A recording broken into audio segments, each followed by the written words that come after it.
Hey guys, imagine waking up one morning, sipping your coffee, scrolling through your feed, when, bam, you're ripped from your cozy life and thrown into a nightmare so grotesque it makes dystopian novels look like fairy tales.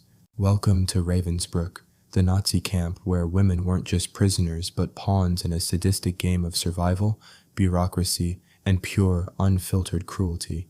Stick with me for the next 15 minutes because this isn't just history. It's a gut punch of human endurance wrapped in the absurd theater of evil.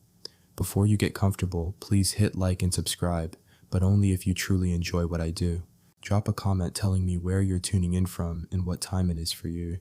It's always fascinating to see who's joining us from around the world. Now, dim the lights, maybe turn on a fan for that soft background hum, and let's dive together into today's journey. Picture this. It's 1939, and the Third Reich is flexing its muscles. Not just with tanks and propaganda posters, but with a shiny new concentration camp just for women. Ravensbrück, nestled in the swampy, mosquito-infested countryside north of Berlin, was like the Nazis' twisted idea of a ladies' retreat. Except, instead of spa days and yoga, you got starvation, beatings, and a front-row seat to humanity's darkest impulses. Why a women's camp, you ask? Well, the Nazis, in their infinite wisdom, decided that women, yes, women, were just as dangerous as any soldier. Political dissidents, Jews, Romani, Jehovah's Witnesses, lesbians, prostitutes, or just someone who looked at a Nazi the wrong way. They all ended up here, in a place where the air smelled of fear and the ground was soaked with despair. Let's set the scene. You're a young woman, maybe a teacher, a mother, or a student, dragged from your home because you handed out anti-Nazi pamphlets, or worse, because you existed in a way that didn't fit their Aryan fantasy. The journey to Ravensbrück starts with a cattle car. Think sardines in a tin, but with less dignity. No food, no water, just a stench of sweat and panic. When you finally arrive, the gates swing open, and there it is. A sprawl of gray barracks, barbed wire, and SS officers who look like they've never smiled a day in their lives. The welcome party? A screaming guard with a whip and a dog that's trained to hate you. Oh, and they shave your head, because nothing says welcome like stripping away your identity in 5 minutes flat.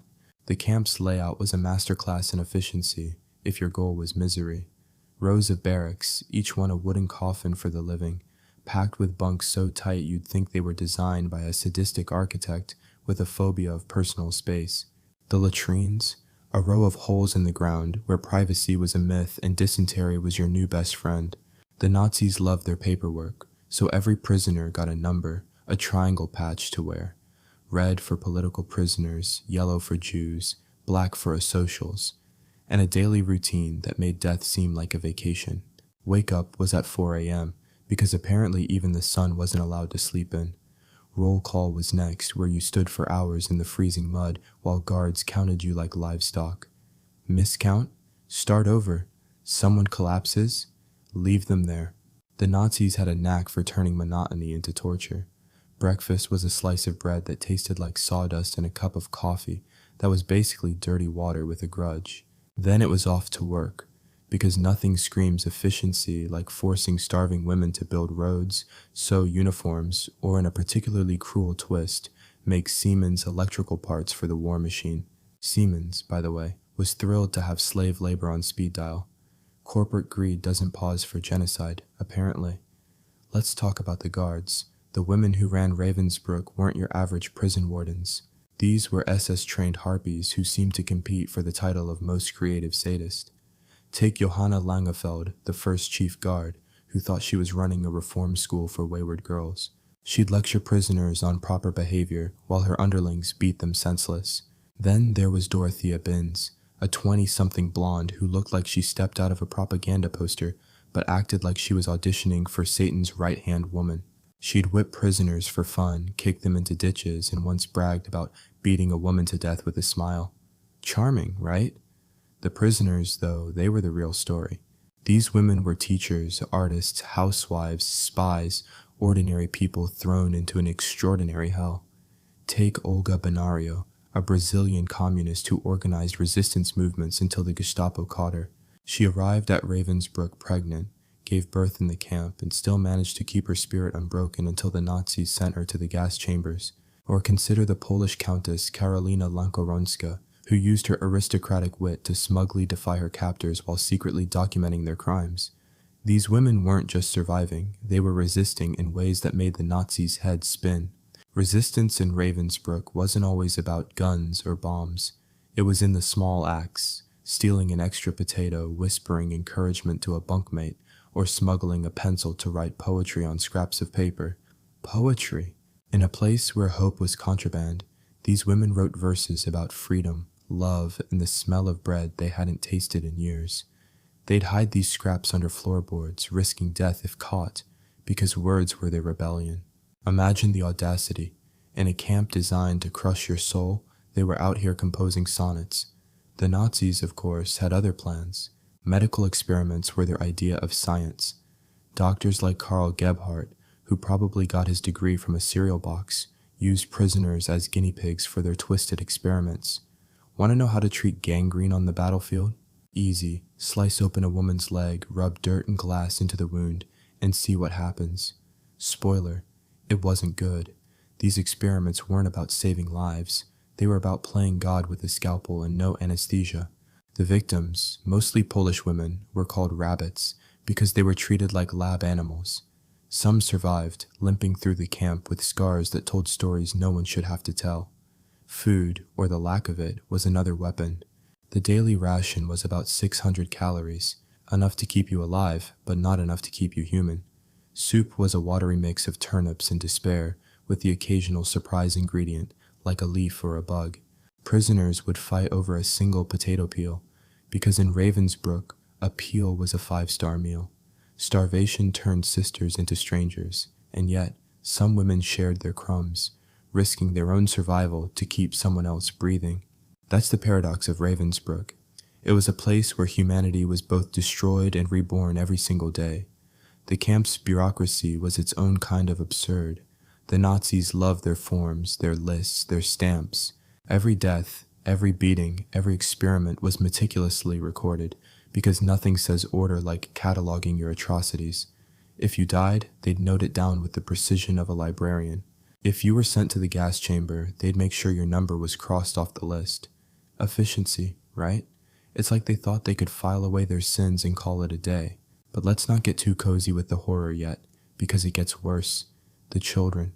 Oh, the children! Ravensbrück wasn't just for women, it was for their babies too. Pregnant prisoners gave birth in filthy barracks, with no doctors, no medicine, just the screams of labor mingling with the screams of the camp. Most newborns didn't survive, and those who did were often taken away or killed outright. The Nazis didn't see children as humans, they saw them as inconveniences. Yet some mothers, against all odds, kept their babies hidden, feeding them scraps, singing lullabies in whispers, as if love could shield them from the chaos. Spoiler, it couldn't. By 1942, Ravensbrück was bursting at the seams. Overcrowding turned the camp into a petri dish for disease. Typhus, tuberculosis, you name it. The hospital was less about healing and more about deciding who was useful enough to live. If you couldn't work, you were as good as dead. The Nazis had a term for it, selection. Sounds like picking teams in gym class, but instead of dodgeball, it was a one-way ticket to the crematorium. And yet, in this hellhole, women found ways to fight back. Secret schools sprang up, where prisoners taught each other French, history, or math, because knowledge was a middle finger to the Nazis. They'd sing band songs, tell jokes, even celebrate birthdays with imaginary cakes. Imagine that. In a place where death was a daily guest, they threw parties for life. That's the kind of defiance that makes you want to stand up and cheer, or cry. So, what's the takeaway from this first dive into Ravensbrück? It's not just a story of suffering, it's a story of women who looked into the abyss and said, not today. They didn't just survive, they resisted, they loved, they created in a place designed to strip them of everything. This is just the beginning, folks. We've got 3 more parts to unravel this nightmare, so stick around, drop a comment below, tell me what shocked you most about Ravensbrück so far, or share a story of resilience you've come across. And if you're watching this at 3 a.m. in some corner of the world, let me know where you're at. Part 2's coming, and it's going to get even wilder. See you there. Alright, buckle up, because we're diving back into the grim carnival of Ravensbrück, where the Nazis turned cruelty into an art form and survival into a daily act of defiance. If you thought part 1 was a gut punch, part 2 is going to feel like a sledgehammer wrapped in barbed wire. We're picking up in 1942 when Ravensbruck's population is swelling like a bad infection, and the Nazis are doubling down on their mission to break every soul in sight. Spoiler alert, they didn't count on the women who'd rather spit in their faces than give up. Let's plunge into the next chapter of this nightmare, where the absurd meets the horrific, and somehow humanity still finds a way to flicker in the dark. Imagine Ravensbrück as a pressure cooker of despair, cranked to maximum. By now, the camp's holding tens of thousands of women, way more than it was built for. Barracks meant for 200 are stuffed with 1,000, bunks are shared by 3 or 4 women at a time, and the air is so thick with disease and desperation you can practically taste it. The Nazis, ever the overachievers, decide this is the perfect time to ramp up the torture. Why? Because in their twisted logic, suffering is a team sport, and they're playing to win. Let's start with the work. If you thought forced labor in part 1 was bad, welcome to the sequel, where it gets downright dystopian. The women are slaving away for the Reich's war machine, stitching uniforms, assembling weapons parts, and digging ditches in the freezing mud. The Siemens factory, conveniently built right next to the camp, is churning out electrical components like it's a sweatshop from hell. You're starving, your hands are bleeding, and if you drop a stitch or slow down for a second, a guard's ready to crack a whip or worse. Some women were sent to work in brothels for SS officers, because apparently even depravity needed a side hustle. The Nazis called this rehabilitation through labor. Rehabilitation, my foot, unless the goal was to rehabilitate you into a corpse. Speaking of guards, let's meet more of Ravensbrück's finest. Enter Maria Mandel, a name that should come with a warning label. This woman was like a walking horror movie villain, except scarier because she was real. She'd stroll through the camp picking prisoners for punishment like she was choosing apples at a market. Too slow, beating, too sick, gas chamber, too pretty. Well, that was a death sentence too, because jealousy was apparently part of the SS training manual. Mandel had a thing for music. She'd force prisoners to sing for her while she decided who'd live or die.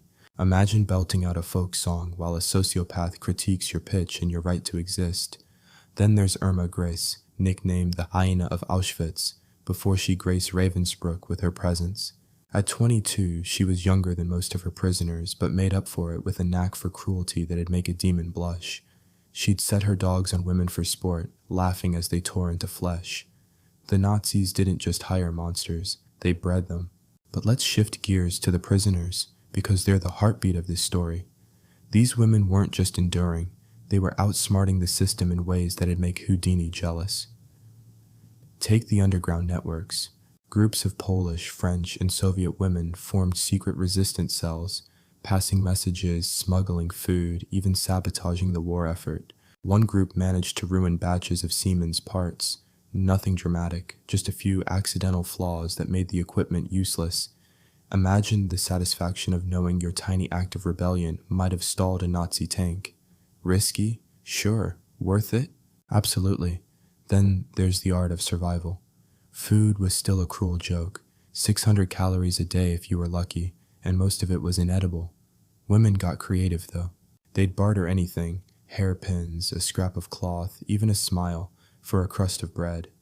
Some formed camp families, groups of women who'd share their rations and protect each other like sisters. Picture this. You're starving, your body's shutting down, but you give half your soup to the woman next to you because she's got a kid who's barely breathing. That's not just survival. That's love in the face of annihilation. The medical experiments, though, those were a whole new level of evil. The Nazis were obsessed with their pseudoscience, and Ravensbrück was their playground. The rabbits from part 1? They're still here, limping through the camp with infected wounds from experiments that'd make Frankenstein gag. The doctors kept going, testing new ways to mutilate and study their victims. Some women were injected with bacteria to simulate war injuries. Others had bones broken or muscles cut to see how long they'd last. No painkillers, no mercy, just a clipboard and a Nazi in a lab coat jotting down notes. The survivors, scarred and hobbling, were forced to keep working because in Ravensbrück, suffering was a full-time job. Children were still a heartbreaking reality. More women arrived pregnant, and the Nazis, in their infinite compassion, decided to solve this by setting up a so-called maternity ward. Sounds nice, right? Wrong. It was a death trap, filthy, understaffed, and designed to ensure neither mother nor child survived. Yet some women defied the odds. One mother, a Polish prisoner named Stanisława, hid her newborn under her bunk for weeks, feeding him drops of soup from her own ration. The other prisoners covered for her, distracting guards, passing her crumbs. The baby lived barely, but it was a miracle wrapped in courage. The Nazis didn't take kindly to miracles, though, and by 1943, they were stepping up their game. The gas chambers, which started as a rumor, became a reality. Selections got more frequent. Guards would line up prisoners, pick out the weak, the sick, or just anyone they didn't like, and send them to the youth camp nearby. Spoiler, it wasn't a camp and there was no youth involved. It was a euphemism for gassing or shooting. The crematorium worked overtime, and the smoke was a constant reminder that tomorrow wasn't guaranteed. Yet, in this abyss, the women kept resisting. Secret newspapers started circulating, handwritten scraps with news smuggled from the outside world.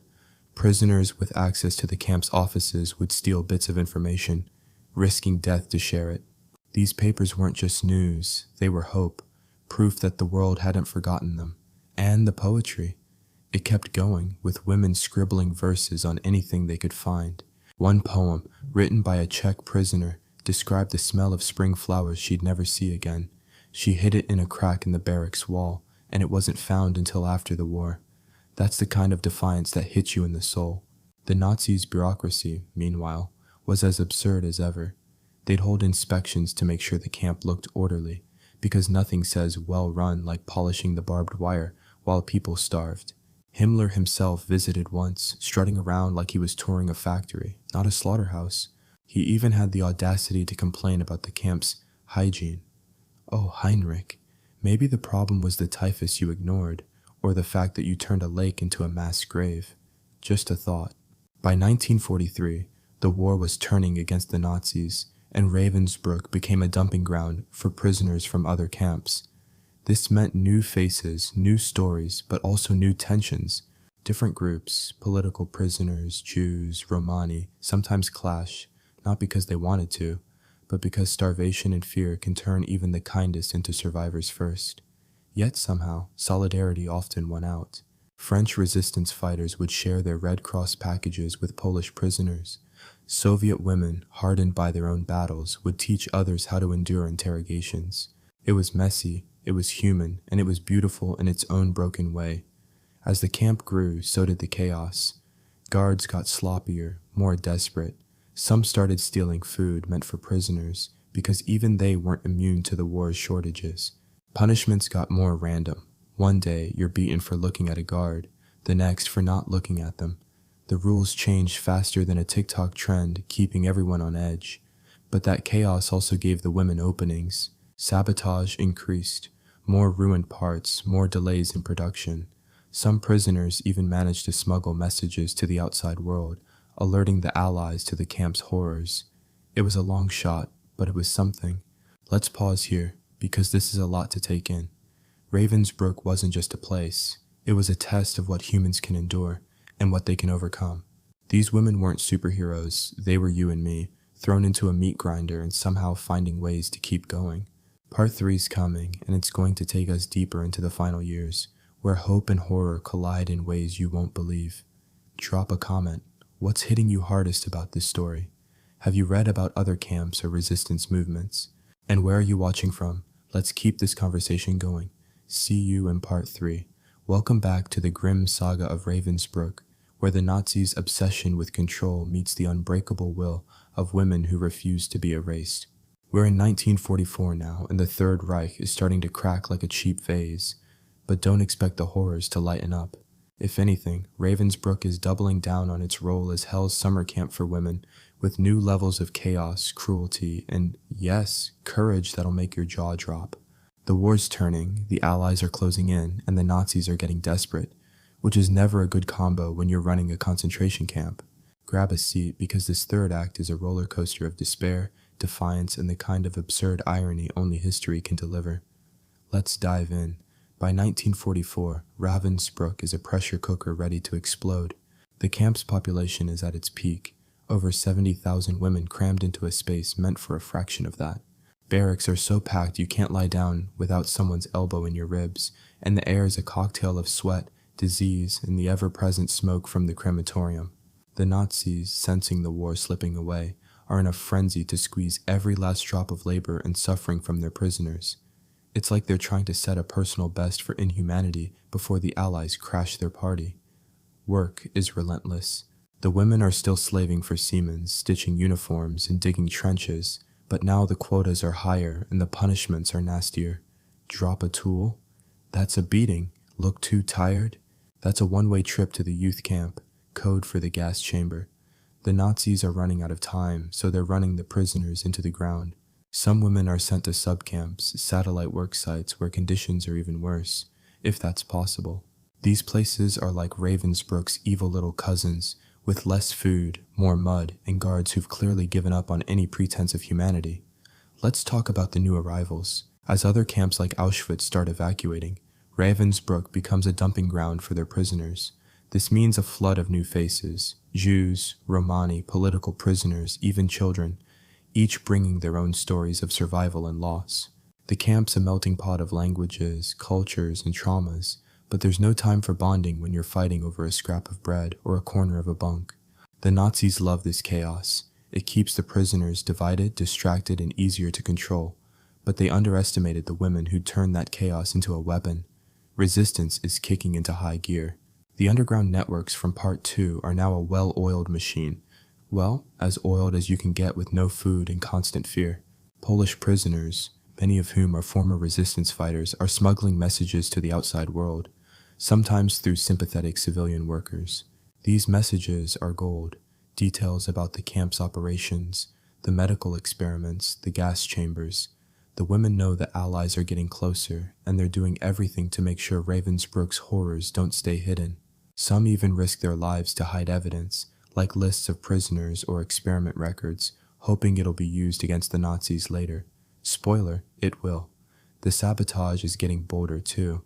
Women working in the Siemens factory are masters of accidental mistakes, faulty wiring, misaligned parts, anything to slow down the Nazi war machine. One group of French prisoners figured out how to jam the machinery just enough to cause delays without getting caught.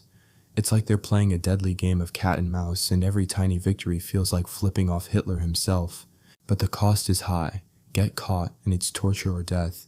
No questions asked. The guards are a nightmare, as always.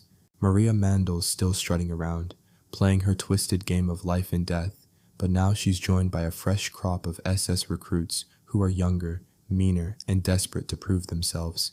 These newbies are like overeager interns from hell, competing to see who can be the most brutal.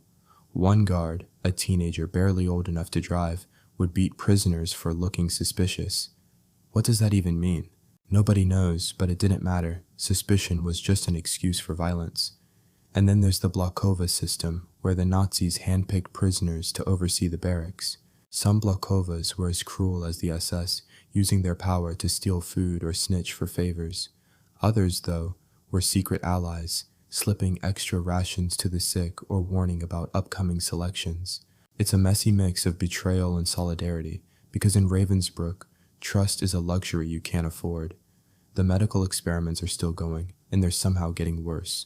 The rabbits are now a symbol of resistance, refusing to let their scars define them. Some of the survivors organize a secret support network, sharing food and information to keep each other alive. The Nazis, meanwhile, are experimenting with new drugs, trying to find ways to keep soldiers fighting longer.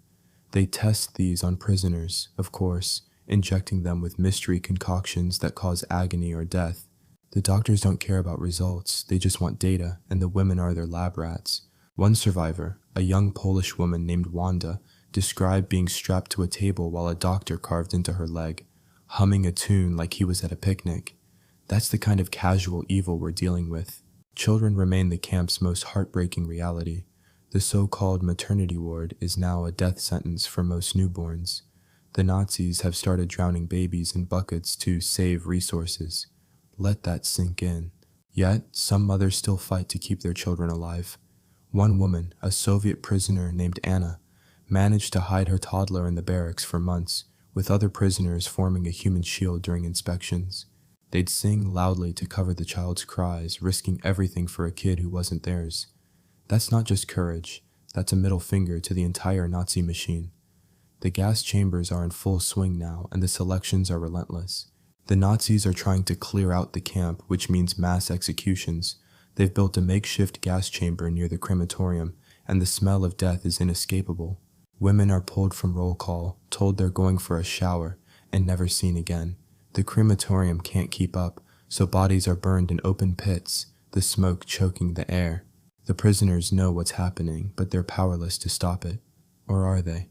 Some women start organizing death lists of their own, not to kill, but to remember. They memorize names, dates, and stories, determined to make sure the world knows who was lost. The bureaucracy, because of course there's bureaucracy, is as absurd as ever. The Nazis are drowning in their own paperwork, trying to document every death while pretending it's all business as usual. They've got files for everything, executions, experiments, even the number of lice in the barracks. Lice, by the way, are a bigger concern than human lives, because the Nazis are terrified of typhus spreading to their precious SS, so they'll douse the prisoners with chemicals that burn the skin but do nothing about the disease. It's like treating a broken leg with a band-aid and a blowtorch. As the Allies advance, rumors of liberation start to spread. The women hear whispers of battles, of cities falling, of the Nazis on the run. It's a dangerous spark of hope, because hope in Ravensbrück can get you killed. The guards are jumpier than ever, and punishments are handed out like candy. One wrong move, a glance, a whisper, and you're done. But the women keep resisting.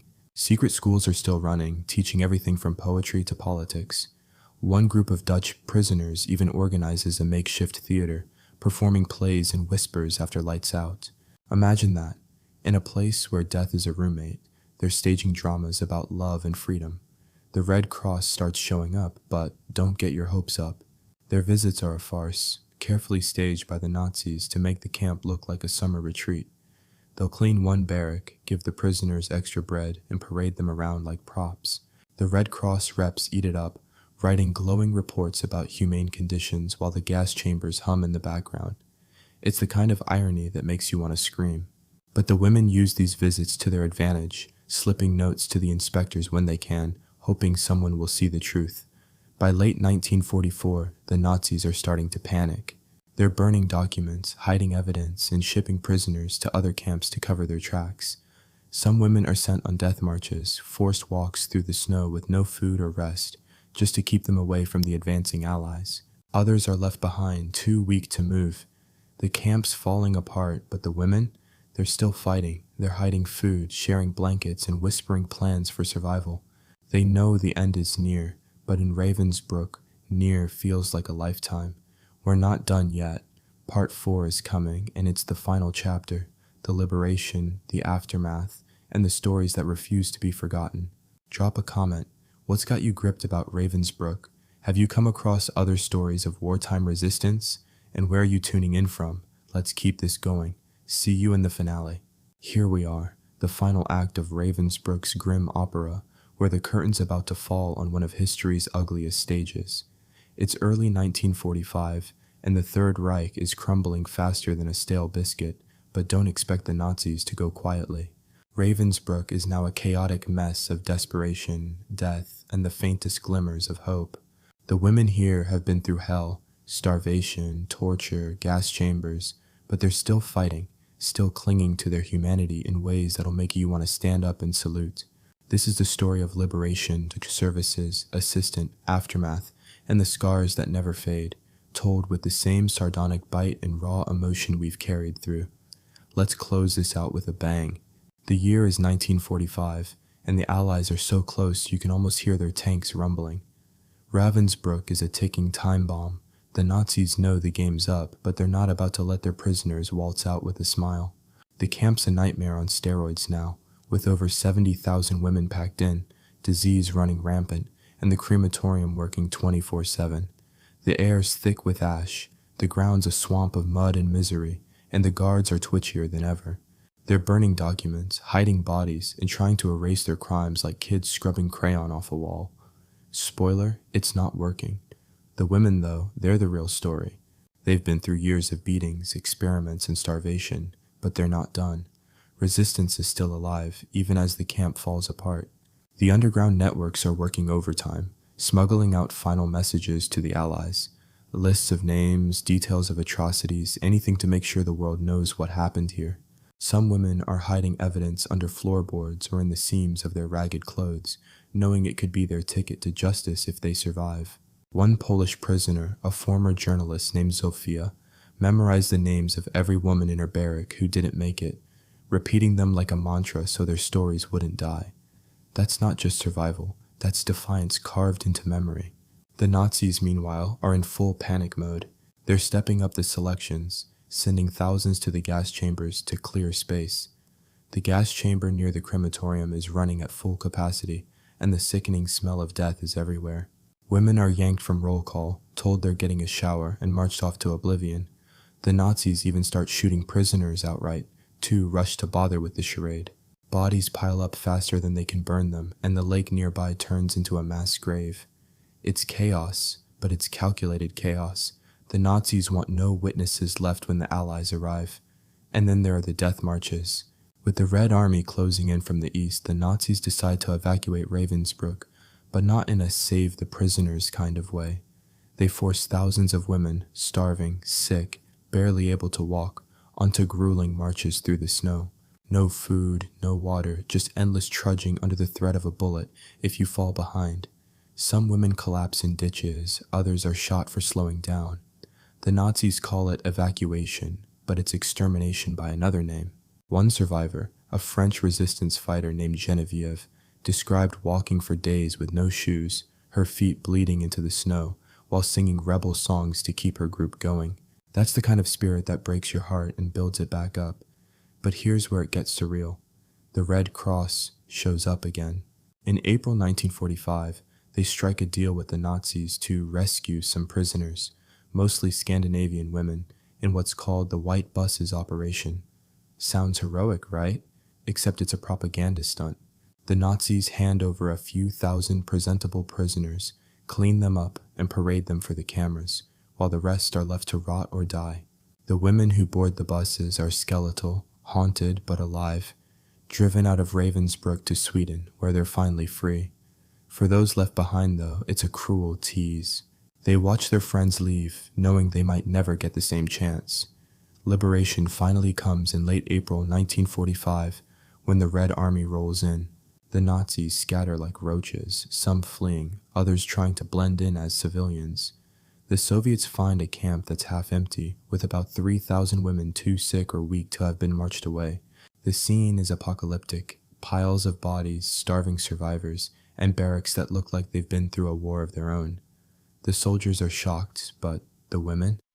They're a mix of relief and disbelief. Some collapse in tears, others just stare, too numb to process it. One Soviet prisoner, a nurse named Irina, grabbed a soldier's rifle and fired it into the air, screaming, "We're free!" It was a moment of triumph, but the joy was bittersweet. Too many didn't make it to see this day. The aftermath is where the real pain kicks in. Liberation doesn't mean happily ever after. The survivors are free, but they're broken, physically, mentally, emotionally. Many are so malnourished they can't eat normal food without getting sick. Diseases like typhus and tuberculosis are rampant, and hospitals are overwhelmed. Some women return home to find their families gone, their houses destroyed, or their communities unwilling to hear their stories. The world wants to move on, but for Ravensbrück survivors, moving on is impossible. They carry the camp in their bones, their dreams, their scars. The rabbits, those medical experiment survivors, face a lifetime of pain, limping, infected, haunted by what was done to them. Yet they refuse to be silent. Many testify at the Nuremberg trials, their words helping to convict monsters like Karl Gebhardt, the so-called doctor who butchered their bodies. The trials are a small victory, but they don't erase the trauma. Guards like Maria Mandel and Irma Grace face justice too. Some are executed, others imprisoned, but it's cold comfort when you've lost everything. The women of Ravensbrück don't just fade away though. They fight to be heard. Survivors like Karolina Lankoronska, the Polish countess from Part 1, write memoirs that expose the camp's horrors. Others, like the Rabbits, form advocacy groups, demanding recognition and reparations. They travel, speak, and publish, ensuring Ravensbruck isn't just a footnote in history. Their poetry, hidden during the war, is found and shared, a testament to their spirit. One poem, scratched on a barrack wall, reads, "We are the roots that will not break, the seeds that will not die." It's a middle finger to the Nazis, even from the grave. The camp itself? It's a ghost town now. The Soviets turn it into a memorial, but much of it is left to rot, a fitting end for a place built on decay. Today, Ravensbrück is a museum, a quiet reminder of what happened. Visitors walk the grounds, see the lake where ashes were dumped, and read the names of the women who died, over 50,000, though the true number is probably higher. The Siemens factory, by the way, kept chugging along post-war because capitalism doesn't care about bloodstains. Some survivors visit the site, others can't bear to. For them, Ravensbrück isn't a place, it's a wound that never closes. So, what's the legacy of Ravensbrück? It's not just a story of horror, it's a story of women who refused to be erased. They resisted with words, with sabotage, with love, in a place designed to strip them of everything. They were teachers, mothers, rebels, poets, and they proved that even in the darkest hell, humanity can shine. This isn't just history, it's a challenge to us today. What would you do in their shoes? How far would you go to keep your soul intact? Drop a comment. Tell me what part of this saga hit you hardest. Have you visited a Holocaust memorial or read a survivor's story? Where are you watching from and what's on your mind? This is the end of our journey through Ravensbrück, but the conversation doesn't have to stop. Thank you for sticking with me through this nightmare. Let's keep telling these stories because they deserve to be remembered. Hey guys, imagine you're minding your own business, maybe sipping tea and arguing about politics with your neighbor, when suddenly the NKVD kicks down your door, calls you an enemy of the people, and ships you off to a frozen wasteland where survival is a sick joke. Welcome to the Gulag, Stalin's sprawling network of labor camps where dreams went to die and bureaucracy was as brutal as the blizzards. Stick with me for the next 15 minutes because this isn't just history. It's a wild, tragic ride through a system so absurd it could only exist in the Soviet Union. Before you settle in, hit that like button and subscribe if you're into raw, unfiltered storytelling. Drop a comment with where you're watching from and what time it is. Love seeing who's diving into this madness with me. Now, grab a blanket because it's about to get cold. Let's plunge into the icy heart of the Gulag. Picture this. It's the 1930s, and Joseph Stalin, the mustachioed maestro of paranoia, decides that anyone who blinks suspiciously is a threat to his glorious Soviet utopia. The Gulag, short for Main Camp Administration, isn't just one place. It's a sprawling empire of misery stretching from the Arctic Circle to the Kazakh steppes. Think of it as the world's worst Airbnb network, except instead of a cozy cabin, you get a wooden bunk, a pickaxe, and a one-way ticket to frostbite. The camp started small in the 1920s, but by the time Stalin's Great Purge kicks into gear, they're a full-blown industry, housing millions, yes, millions of prisoners. Who ended up here? Literally anyone. Party officials, peasants, intellectuals, priests, poets, or just some poor sap who told a bad joke about Stalin's mustache. The charge? Counter-revolutionary activity. A phrase so vague it could mean you forgot to clap hard enough at a communist rally. The journey to the Gulag was a horror show in itself. You're arrested in the dead of night. Maybe because your neighbor snitched to get your apartment. No trial, no evidence, just a quick signature on a form, and you're off to the Black Raven, the NKVD's creepy nickname for their prisoner transport vans. From there, it's a cattle car ride. Think sardines in a rusty tin, but with more despair. No food, no water, just a stench of fear and a bucket for a bathroom. If you're lucky, you're headed to a camp in Siberia. If you're unlucky, it's Kolyma, the Arctic hellhole where the sun barely bothers to show up. When you arrive, the camp gates swing open, and it's like stepping into a dystopian novel, written by someone with a grudge against humanity. The landscape's a frozen wasteland, the barracks are flimsy wooden shacks, and the welcome committee is a pack of guards who look like they'd rather shoot you than say hello. They strip you of your name, your clothes, your dignity, and give you a number and a threadbare jacket that's about as warm as a paper towel. The camp's layout is a masterpiece of misery, barbed wire, watchtowers, and a work zone that makes Dante's Inferno look like a spa day. Your new home is a barrack packed with bunks so tight you're basically spooning strangers. The latrines? A row of holes in the ground where privacy is a fairy tale and dysentery is your new roommate. The daily routine is designed to break you. Wake up is at 5 a.m. because apparently even the Arctic dawn hates you. Roll call is next, where you stand in sub-zero temperatures while guards count you like cattle, their fingers too cold to get it right the first time. Miscount? Stand longer. Someone faints? Tough luck. Breakfast is a slice of bread that's more mold than flour, and a cup of tea that's basically snow with a grudge. Then it's off to work, because the Gulag's motto might as well be, work till you drop. The labor was as varied as it was brutal. Some prisoners mined gold in Kolyma, where temperatures hit -50 Celsius and your fingers froze to the pickaxe. Others built canals like the White Sea Canal, a pointless Stalinist megaproject where thousands died digging through frozen earth with shovels. Women, because the Gulag was equal opportunity misery, often sewed uniforms or worked in logging camps, felling trees with tools older than they were. The quotas were impossible. Dig this much, chop this much, or else. The else was usually a beating or a cut in your already pathetic rations. The guards were a special breed of awful. These weren't just your average thugs.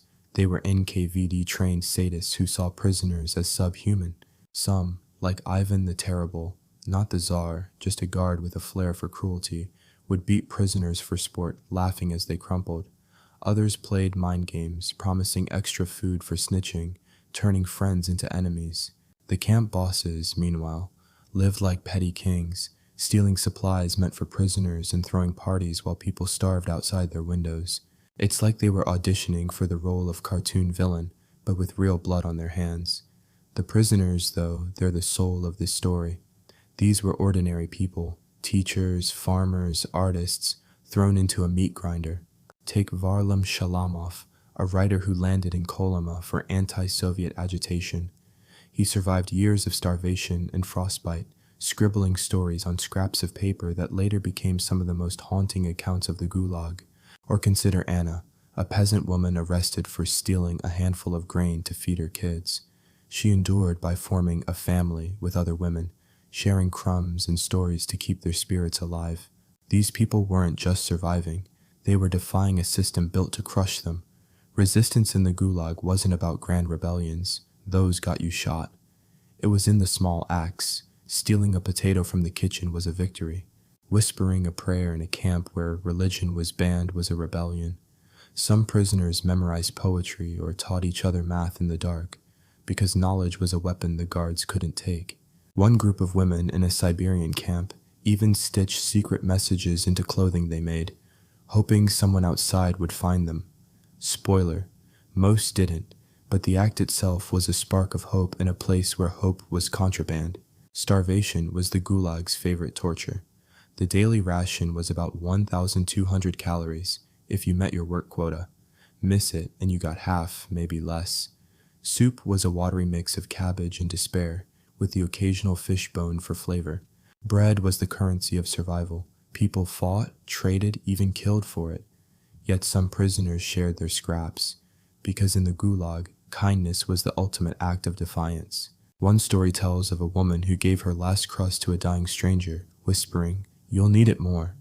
That's the kind of humanity that makes you want to cry and cheer at the same time. The bureaucracy was its own kind of absurd. Stalin's regime loved paperwork as much as it loved purges. Every prisoner had a file. Every death was recorded. Every punishment noted with the precision of a librarian on steroids. The NKVD would interrogate you for hours, demanding confessions to crimes that didn't exist, then file it all neatly away. It's like they thought they could paper over their atrocities with enough forms. Meanwhile, the camps were a logistical mess. Supplies never arrived, barracks leaked, and the guards were often as hungry as the prisoners. Efficiency, Soviet style. Disease was a constant companion. Scurvy, typhus, and tuberculosis thrived in the filthy, overcrowded barracks. The hospital was less about healing and more about deciding who was too sick to work, and therefore disposable. Medical care? A bandage if you were lucky, a bullet if you weren't. Yet some prisoners, trained as doctors or nurses, risked their lives to treat others in secret, using smuggled herbs or stolen bandages. It was medicine on hard mode, and they were heroes without capes. Children, because yes, the Gulag had those, were the ultimate tragedy. Some women arrived pregnant or with kids in tow. The camps had nurseries, but don't picture anything cute. These were freezing, filthy rooms where babies starved or froze. Mothers would hide their children under bunks, sharing their rations, singing lullabies to drown out the screams of the camp. Most didn't survive, but those who did were miracles wrapped in rags. One mother, arrested for spying because she owned a foreign book, kept her toddler alive for 2 years by bribing guards with her wedding ring. That's love in a place where love was a liability. By the late 1930s, the Gulag was a machine of misery. But it was just getting started. Stalin's purges were in full swing, and the camps were swelling with new victims. The war was coming, and with it, new horrors. This is just the beginning, folks. We've got 3 more parts to unpack this frozen nightmare. Drop a comment. What's hitting you hardest about the Gulag so far? Know any survivor stories or books I should check out? And where are you watching from? Part 2's coming, and it's going to get colder. See you there. Welcome back to the frozen nightmare of the Gulag, where Stalin's paranoia and a Siberian winter team up to make life a living hell. If you thought Part 1 was a bleak dive into Soviet cruelty, buckle up, because Part 2 cranks the misery to 11. It's the early 1940s, World War II is raging, and the Gulag is swelling with new prisoners while the old ones are pushed to the brink. This is a tale of survival, sabotage, and the kind of absurd bureaucracy that makes you wonder if the Soviets were trying to torture people with paperwork as much as with pickaxes. Let's dive back into this icy abyss, where defiance flickers like a candle in a blizzard. The war's on, and Stalin's got a problem. He needs bodies to fight the Nazis, but he's also busy locking up half his population for crimes like owning too many books or looking vaguely suspicious. The Gulag becomes a twisted solution. Millions of prisoners are funneled into camps to fuel the war effort, building roads, mining coal, or churning out bullets in factories that make sweatshops look like a vacation. Kolyma, the Arctic death trap, is now the star of the show, with temperatures so low your breath freezes before it leaves your mouth. The camps are bursting. Some hold tens of thousands in spaces meant for a few hundred. Barracks are so packed you sleep in shifts, and the lice are basically running their own parallel government. The work is worse than ever. The Nazis are advancing, so Stalin's pushing for mega projects to keep the war machine humming. Prisoners are sent to dig the Moscow-Volga Canal, a pointless monument to Soviet ego that kills thousands with collapsing tunnels and drowning accidents. Others are chopping trees in Siberia, where missing your quota means no food, and meeting it means you're too exhausted to eat anyway. Women, who make up a growing chunk of the Gulag, are sewing uniforms or hauling logs, their hands raw and bleeding. The quotas are insane. Fell 20 trees a day or starve. One prisoner, a former seamstress named Maria, described sewing until her fingers were bone, only to be beaten for a crooked stitch. It's like the Soviets wanted to win the war and lose their soul at the same time. The guards are having a field day. With the war stretching resources, the NKVD hires even nastier types. Think ex-cons or failed soldiers who take their frustrations out on prisoners. One guard, nicknamed the Butcher, would line up prisoners and make them run through the snow, shooting anyone who fell. It was less about discipline and more about boredom. The camp bosses, meanwhile, are skimming off the top, stealing food, clothes, even the prisoners' meager coal rations to heat their own cozy offices. They're living like czars while the prisoners freeze, because nothing says classless society like a guard eating your bread ration in front of you. But the prisoners? They're the real MVPs. These are people who've lost everything, families, homes, hope, but they're still finding ways to fight back. Resistance in the Gulag is a quiet art. Some prisoners sabotage production, mixing sand into concrete for bridges or accidentally breaking tools. One group in a munitions factory swapped gunpowder for sawdust and bullets, knowing it might jam a Soviet rifle on the front lines. Risky? Oh yeah. If caught, you're looking at a firing squad or the punishment cell, a tiny freezing box where you're lucky to come out alive. Yet they did it anyway, because screwing over Stalin's war machine was worth the gamble. Survival was a team sport. Prisoners formed families, tight-knit groups who shared everything from food to secrets. In one camp, a group of Ukrainian women created a system to smuggle extra soup, hiding it in hollowed-out logs. They'd risk a beating to slip a spoonful to a dying friend, because in the Gulag, a spoonful was a lifeline. Others kept hope alive with stories. Former teachers would recite Pushkin in whispers, or engineers would sketch imaginary cities on the barracks walls. It wasn't just escapism, it was rebellion, a way to say, "You can't take my mind." One prisoner, a poet named Dmitri, memorized entire epics to recite at night, keeping his bunkmates sane.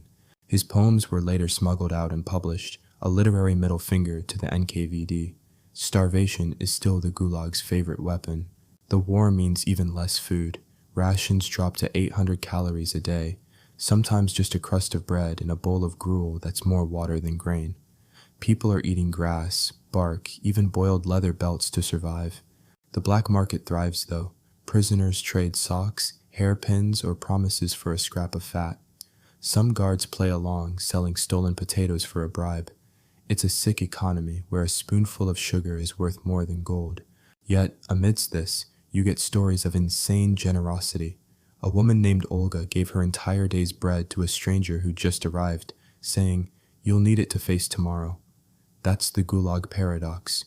Humanity shining in the darkest corners.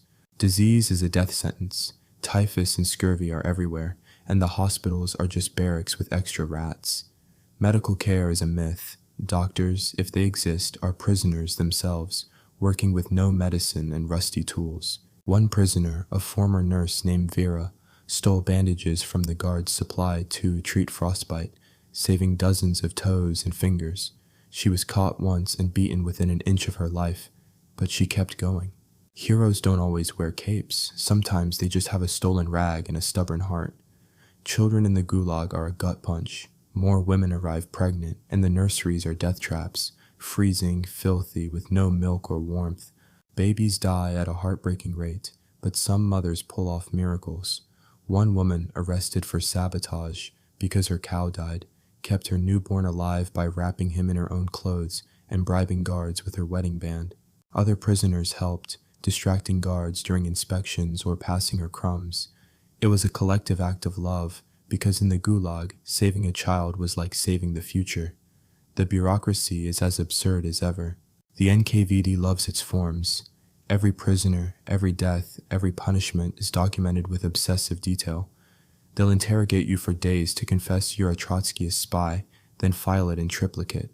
Camps are falling apart, supplies don't arrive, barracks collapse in storms, but the paperwork? Flawless. It's like Stalin thought he could win the war by drowning the Nazis in memos. Meanwhile, the guards are getting sloppy, drunk on stolen vodka or fighting over the last sack of potatoes. Chaos is creeping in, and the prisoners notice. The war changes things. As the Soviets push back the Nazis, some prisoners are drafted into penal battalions, sent to the front lines with no training and a gun that might not work. Survive, and maybe you're rehabilitated. Die, and well, Stalin's not crying. Others are sent to new camps to build airfields or mine uranium, because nothing says war effort like exposing prisoners to radiation with no protection. The Gulag's a mess, but it's a productive mess, churning out resources for a regime that doesn't care how many bodies it takes. Resistance grows bolder. Some prisoners organize secret unions, passing coded messages to coordinate slowdowns or sabotage. In one camp, a group of engineers miscalculated a railway track, delaying supplies for weeks. Others smuggle news from stolen radios. Whispers of Allied victories give them hope, even if it's dangerous. One woman, a former librarian named Irina, hid a notebook where she recorded every prisoner's story she could. She buried it under a barrack, hoping it'd be found after the war. Spoiler, it was, and it's now a testament to the Gulag's horrors. As 1943 rolls in, the tide's turning. Stalingrad's a Soviet victory, and the Nazis are on the run. But in the Gulag, victory feels far away. The camps are more crowded, the work harder, the guards meaner. Yet the prisoners keep fighting, not with guns, but with a grit. They're singing banned songs, teaching forbidden history, and dreaming of a day when the gates open. This is just the halfway mark, folks. Part 3's coming, and it's going to take us deeper into the war years, where hope and horror collide. Drop a comment. What's blowing your mind about the Gulag? Got a favorite resistance story or book? And where are you tuning in from? Let's keep this icy journey going. See you in part 3. Alright, we're back in the icy grip of the Gulag, where Stalin's Soviet dream churns out nightmares faster than a factory spits out bullets. It's 1943, and World War II is turning the tide against the Nazis, but in the frozen hell of the camps, victory feels like a cruel rumor. The Gulag is now a bloated, chaotic machine, stuffed with prisoners and running on paranoia, starvation, and the kind of bureaucratic absurdity that makes you wonder if the Soviets were trolling their own people. This third chapter is a deep dive into the war's peak, where desperation fuels both cruelty and courage, and the prisoners' defiance burns brighter than ever. Grab your coat, it's about to get colder. The camps are bursting at the seams. Stalin's purges haven't slowed down, and the war is adding new victims, deserters, suspected collaborators, even POWs who had the audacity to get captured by the Nazis. Kolyma, Vorkuta, and Norilsk are now infamous names, each a frozen circle of hell where the sun's a part-time guest and survival's a full-time job. The barracks are so overcrowded you're sleeping on top of each other, and the air is a mix of frost, filth, and despair. The NKVD's solution? Build more camps, pack them tighter, and work the prisoners until they drop. Because nothing says war effort like turning humans into disposable tools. Work is now a death sentence disguised as labor. The Soviets are desperate to keep up with the war, so prisoners are sent to mine copper, nickel, or uranium, often with no protective gear, because who cares about radiation when you're an enemy of the state? Others are building railroads through permafrost where the ground's harder than the guards' hearts. The quotas are brutal. Dig 10 tons of ore a day or lose your bread ration. One prisoner, a former professor named Victor, described hacking at frozen earth until his hands bled, only to be told his work was insufficient. Women are no exception, sewing uniforms, hauling coal, or breaking rocks in quarries. A seamstress named Lyudmila recounted stitching tank covers until her fingers were raw, knowing each one might help the regime that jailed her. It's the kind of irony that'd make you laugh if it weren't so tragic. The guards are getting worse, if that's even possible. The war's draining the NKVD's best, so they're recruiting bottom-of-the-barrel types, drunks, sadists, or just kids who think brutality is a personality trait. One guard, nicknamed the Wolf, would force prisoners to strip naked in the snow for inspections, laughing as they shivered. Another, barely 18, shot a prisoner for dropping a shovel, then bragged about it at dinner. The camp bosses are no better, hoarding supplies while prisoners starve. They'll throw lavish parties, complete with stolen vodka and meat, while the prisoners outside their windows fight over a frozen potato. It's like the Soviet dream of equality forgot to invite the people who needed it most. But the prisoners, they're the heart of this story. These are people who've been stripped of everything, yet they're still fighting back in ways that'd make Stalin choke on his pipe. Resistance is getting organized. Secret groups form in the barracks, passing messages through coded songs or hidden notes. In one camp, a group of Polish prisoners sabotaged a coal mine by accidentally flooding it, delaying production for weeks. The risk? Execution. The reward? Knowing you stuck it to the system. Others smuggle news from the outside, whispers of Stalingrad's victory or the Allies' landing in Normandy. It's dangerous, but it's fuel for hope, and in the Gulag, hope is worth more than bread. Survival is a masterclass in ingenuity. Food rations are down to 600 calories a day. Think a slice of bread and a bowl of soup that's mostly water and regret. Prisoners get creative, boiling moss or stealing grain from the guards' horses. The black market is thriving. Trade a sock for a carrot, a hairpin for a spoonful of fat. Some prisoners, known as thieves, run their own underground economy, bartering stolen goods or bribing guards. It's a risky game. One wrong move and you're in the punishment cell, a freezing coffin where you're lucky to last a night. Yet, amidst this, you get acts of insane kindness. A teacher named Sophia gave her entire ration to a sick bunkmate, whispering, "You're closer to death than I am." That's the Gulag's soul, humanity clawing its way through the ice. Disease is a relentless killer. Typhus, scurvy, and dysentery are everywhere, turning barracks into plague houses. The hospitals are a joke. No medicine, no heat, just a place to die slowly. Prisoner doctors do what they can, using smuggled herbs or rags for bandages. One doctor, a former surgeon named Nikolai, performed amputations with a rusty saw, saving lives while risking his own. He was caught once and sent to the punishment cell for wasting resources. Heroes in the Gulag don't get medals, they get scars. Children remain the camp's darkest tragedy. More women arrive pregnant, and the nurseries are death traps, freezing, filthy, with no food or blankets. Most babies don't survive their first month, but some mothers pull off miracles. A woman named Elena, arrested for anti-Soviet propaganda after reading a banned poem, kept her newborn alive by hiding her in a coal sack during inspections. Other prisoners helped, distracting guards or passing her scraps of cloth to keep the baby warm.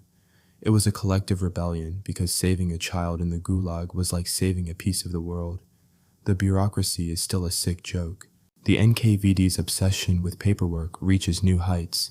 Every death, every punishment, every ounce of coal is recorded in triplicate. They'll interrogate you for hours to confess you're a Japanese spy, then file it in triplicate. One prisoner, a former clerk named Ivan, was forced to write his own death warrant after a guard decided he looked guilty. Meanwhile, the camps are falling apart. Supplies are late, barracks collapse, and the guards are stealing what little food arrives. It's chaos wrapped in red tape, and the prisoners see the cracks. The war's turning point brings a flicker of hope. By 1943, the Soviets are pushing the Nazis back, and rumors of victory spread through the camps. Prisoners with access to the boss's offices steal scraps of news, passing them in whispers. It's dangerous. Get caught and you're dead, but it keeps the spirit alive. Some start dreaming of liberation, though in the Gulag, dreams are a risky business. The NKVD doubles down, sending more prisoners to penal battalions, cannon fodder for the front lines. Survive, and maybe you're free. Die, and nobody cares.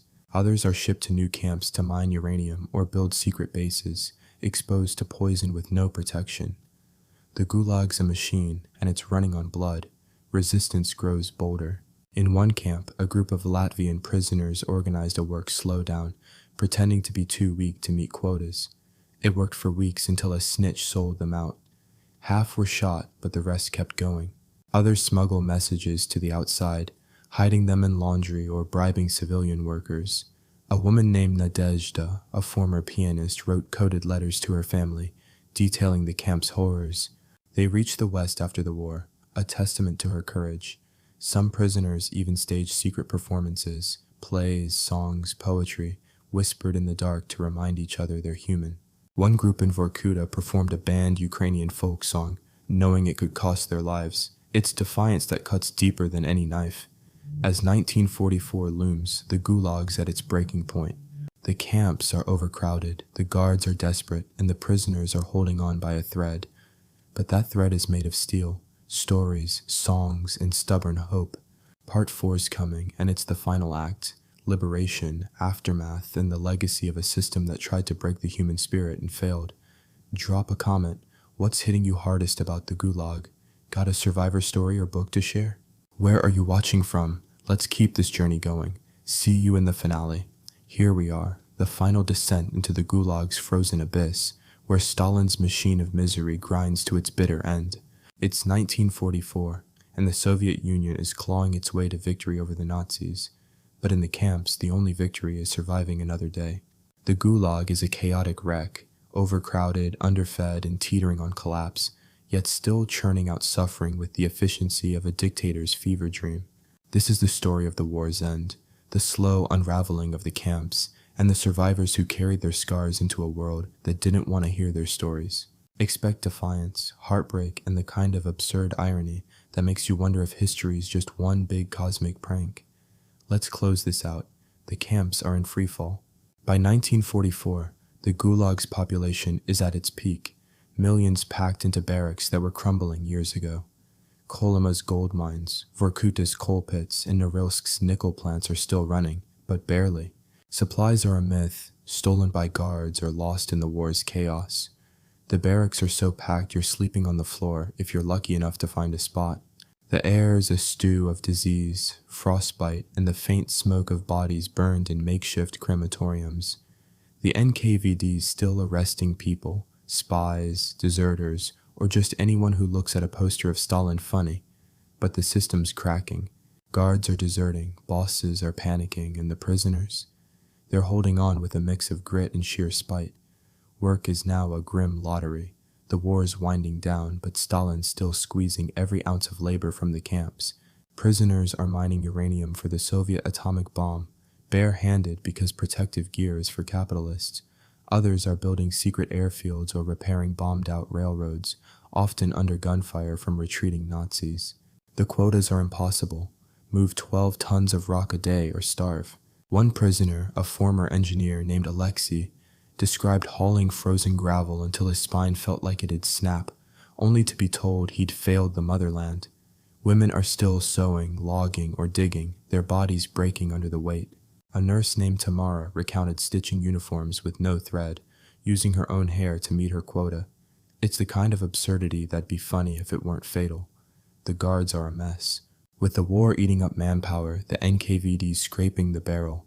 Teenagers, drunks, or criminals who make the old guards look like saints. One guard, nicknamed the Rat, would steal prisoners' bread and trade it back for their shoes, leaving them to freeze. Another shot a woman for smirking, then cried about it drunk later. The camp bosses are worse, hoarding food while prisoners eat sawdust. They're throwing desperate parties, guzzling vodka stolen from supply trains, as if they can drink away the Allies' advance. It's like watching a sinking ship where the captain's raiding the bar instead of saving anyone. The prisoners, though, they're the fire in this ice. They've been through hell, starvation, beatings, betrayal, but they're still fighting. Resistance is at its peak. Secret networks are smuggling messages to the outside, often through civilian workers who risk their lives for a scrap of truth. In one camp, a group of Ukrainian prisoners sabotaged a railway by loosening bolts, derailing a supply train. They were caught, half were executed, but the survivors didn't stop. Others hide evidence of the camp's horrors, lists of the dead, stolen NKVD files, burying them in the snow for the future. A teacher named Clara memorized 200 names of prisoners who died, repeating them nightly like a prayer. Her list made it to the West after the war, a testament to those erased. Survival is a daily miracle. Rations are down to 500 calories. Think a crust of bread and a cup of water with a vague memory of cabbage. Prisoners are eating anything, pine needles, rats, even clay to fill their stomachs. The black market's a lifeline, but it's ruthless. Trade your coat for a potato, then freeze to death. Yet, kindness persists. A carpenter named Mikhail gave his last spoonful of soup to a kid who just arrived, saying, "You're new, you'll need it." In another camp, a group of women formed a choir, singing banned folk songs to keep their spirits alive. They'd risk a beating to whisper melodies of home, because music was their rebellion. Disease is a grim reaper. Typhus and tuberculosis are rampant, and the hospitals are just death's waiting room. No drugs, no heat, no mercy. Prisoner doctors are saints, using smuggled rags or boiled water to treat gangrene. One doctor, a former pediatrician named Anna, saved a dozen lives by stealing morphine from a guard's stash. She was caught and sent to the punishment cell, a frozen box where she nearly died, but she'd do it again. Heroes in the Gulag don't get statues, they get frostbite and a legacy. Children are still the camp's deepest wound. Nurseries are killing fields. Babies freeze or starve, their mothers helpless, yet some survive against all odds. A woman named Zenaida, arrested for counter-revolutionary gossip, kept her toddler alive by hiding him under her bunk, feeding him crumbs she begged from others. Her bunkmates covered for her, distracting guards during roll call. The kid survived, barely, but it was a victory over a system that didn't value life. These stories aren't just tragic, they're a reminder that love can outlast even Stalin's cruelty. The bureaucracy is a cruel joke. The NKVD is still drowning in paperwork, documenting every death with obsessive care while the camps collapse. They'll shoot you for sabotage, then spend hours writing it up. One prisoner, a former accountant named Boris, was forced to tally his own barracks' deaths, including his brother's.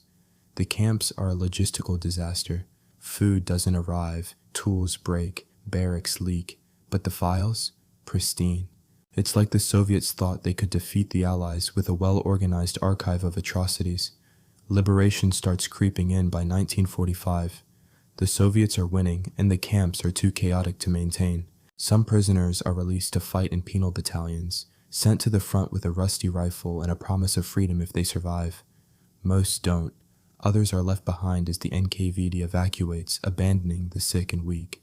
In April 1945, the Red Army liberates some camps, but it's no Hollywood ending. The soldiers find skeletal prisoners, piles of bodies, and barracks that stink of death.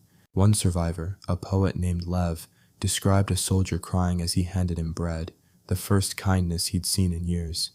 But freedom's a bitter pill. Survivors are often rearrested, accused of collaborating with their own suffering. Others return to find their families gone, their homes seized. The Gulag's aftermath is a lifelong sentence. Survivors are broken, malnourished, diseased, haunted. Many can't eat properly, their bodies too wrecked to handle food. Typhus and TB follow them home, killing some who survived the camps. The Soviet state brands them traitors, forcing them into silence. Jobs are scarce, neighbors shun them, and the KGB keeps tabs, yet they fight to be heard. Writers like Varlam Shalamov and Alexander Solzhenitsyn smuggle their stories out, exposing the Gulag to the world. Shalamov's Kolyma Tales and Solzhenitsyn's The Gulag Archipelago become bombshells, shaking the Soviet myth. Women like Nadezhda Mandelstam write memoirs, preserving the voices of the lost. Their words are weapons, proving the pen can outlast the pickaxe. The Gulag itself fades slowly. After Stalin's death in 1953, Khrushchev starts dismantling the camps, but it's a half-hearted effort. Some close, others linger into the 1980s. The sites are abandoned, left to rot in the snow. Today, a few are museums, Norilsk, Perm 36, but most are gone, reclaimed by the tundra. The death toll? Estimates range from 1.6 to 20 million, because the Soviets weren't great at math when it came to human lives. The legacy lives in the survivors' stories, their children, and the scars on Russia's soul. So, what's the Gulag's lesson? It's not just a tale of horror, it's a testament to the human spirit.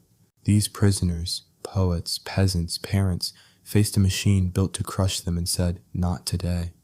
They resisted with songs, stories, and stubborn hope, proving that even in the coldest hell, humanity can burn bright.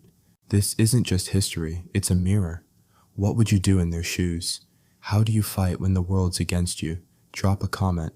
What hit you hardest about the Gulag? Read any survivor memoirs or visited a memorial? Where are you watching from? This is the end of our journey, but the conversation's just starting. Thanks for sticking through this frozen saga. Let's keep these stories alive.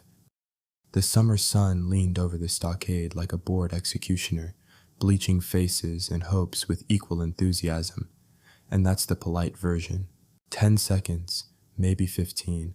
Imagine a place where the word camp is a slap in the face, where men count the days by the number of bones showing through their shirts, and where a simple loaf of bread becomes a mythology. Welcome to Andersonville, the most efficient disappointment the Civil War could manufacture.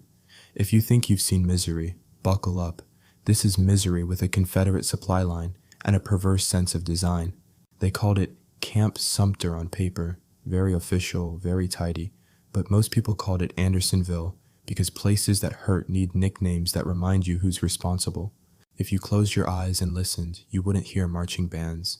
You'd hear the thin chorus of coughs, the dry clink of tin cups, the rustle of rags where shirts used to be. There were tens of thousands of men inside of one circular fence, packed like provisions in a cellar that had been misinformed about the next winter. Imagine that many young men in one place and then remove the mercy. The first absurdity. The Confederacy, which had declared itself the vanguard of liberty and local independence, decided to herd captured Union soldiers into a concentration of utter dependence. Geography and logistics did the rest. Andersonville was supposed to be temporary, a roadside motel for defeated soldiers, but temporary kept looking at itself in the mirror and deciding it liked being permanent. No one asked the land if it wanted to host a human experiment in neglect. The land answered in mud, flies, and a creek that refused to be potable. Walking into the stockade was like stepping into a world where all the rules had been rewritten by practical men who had never liked people much. The fence, roughly made of pine, curved into a circle, which made sense on the blueprint. Keep 'em all in, let the weather do its work. Inside, the ground was churned into a thick soup of filth. Rain didn't clean anything, it rearranged the problems, mixing bodily refuse with whatever hope had been left. Men tried to make homes out of blankets and memories. They failed politely. There was a deadline, a wry little invention used by captors everywhere. A line of stakes a few feet in from the fence. Cross it and you might be shot. The deadline turned personal space into a legal mystery and made in common sense a dangerous act of trespass. People learned quickly that life at Andersonville was a combination of brutal arithmetic and arbitrary rules. Food rations, such as they were calculated like a math problem in reverse. Subtract until the answer is hunger. And then there is the small business of survival. Men devised economies inside that hell. Cigarettes for salt, buttons for a scrap of bread, the consolation of a letter if you had one. Stories circulate about improvised markets where someone would trade a toe worm for an extra spoonful of beans.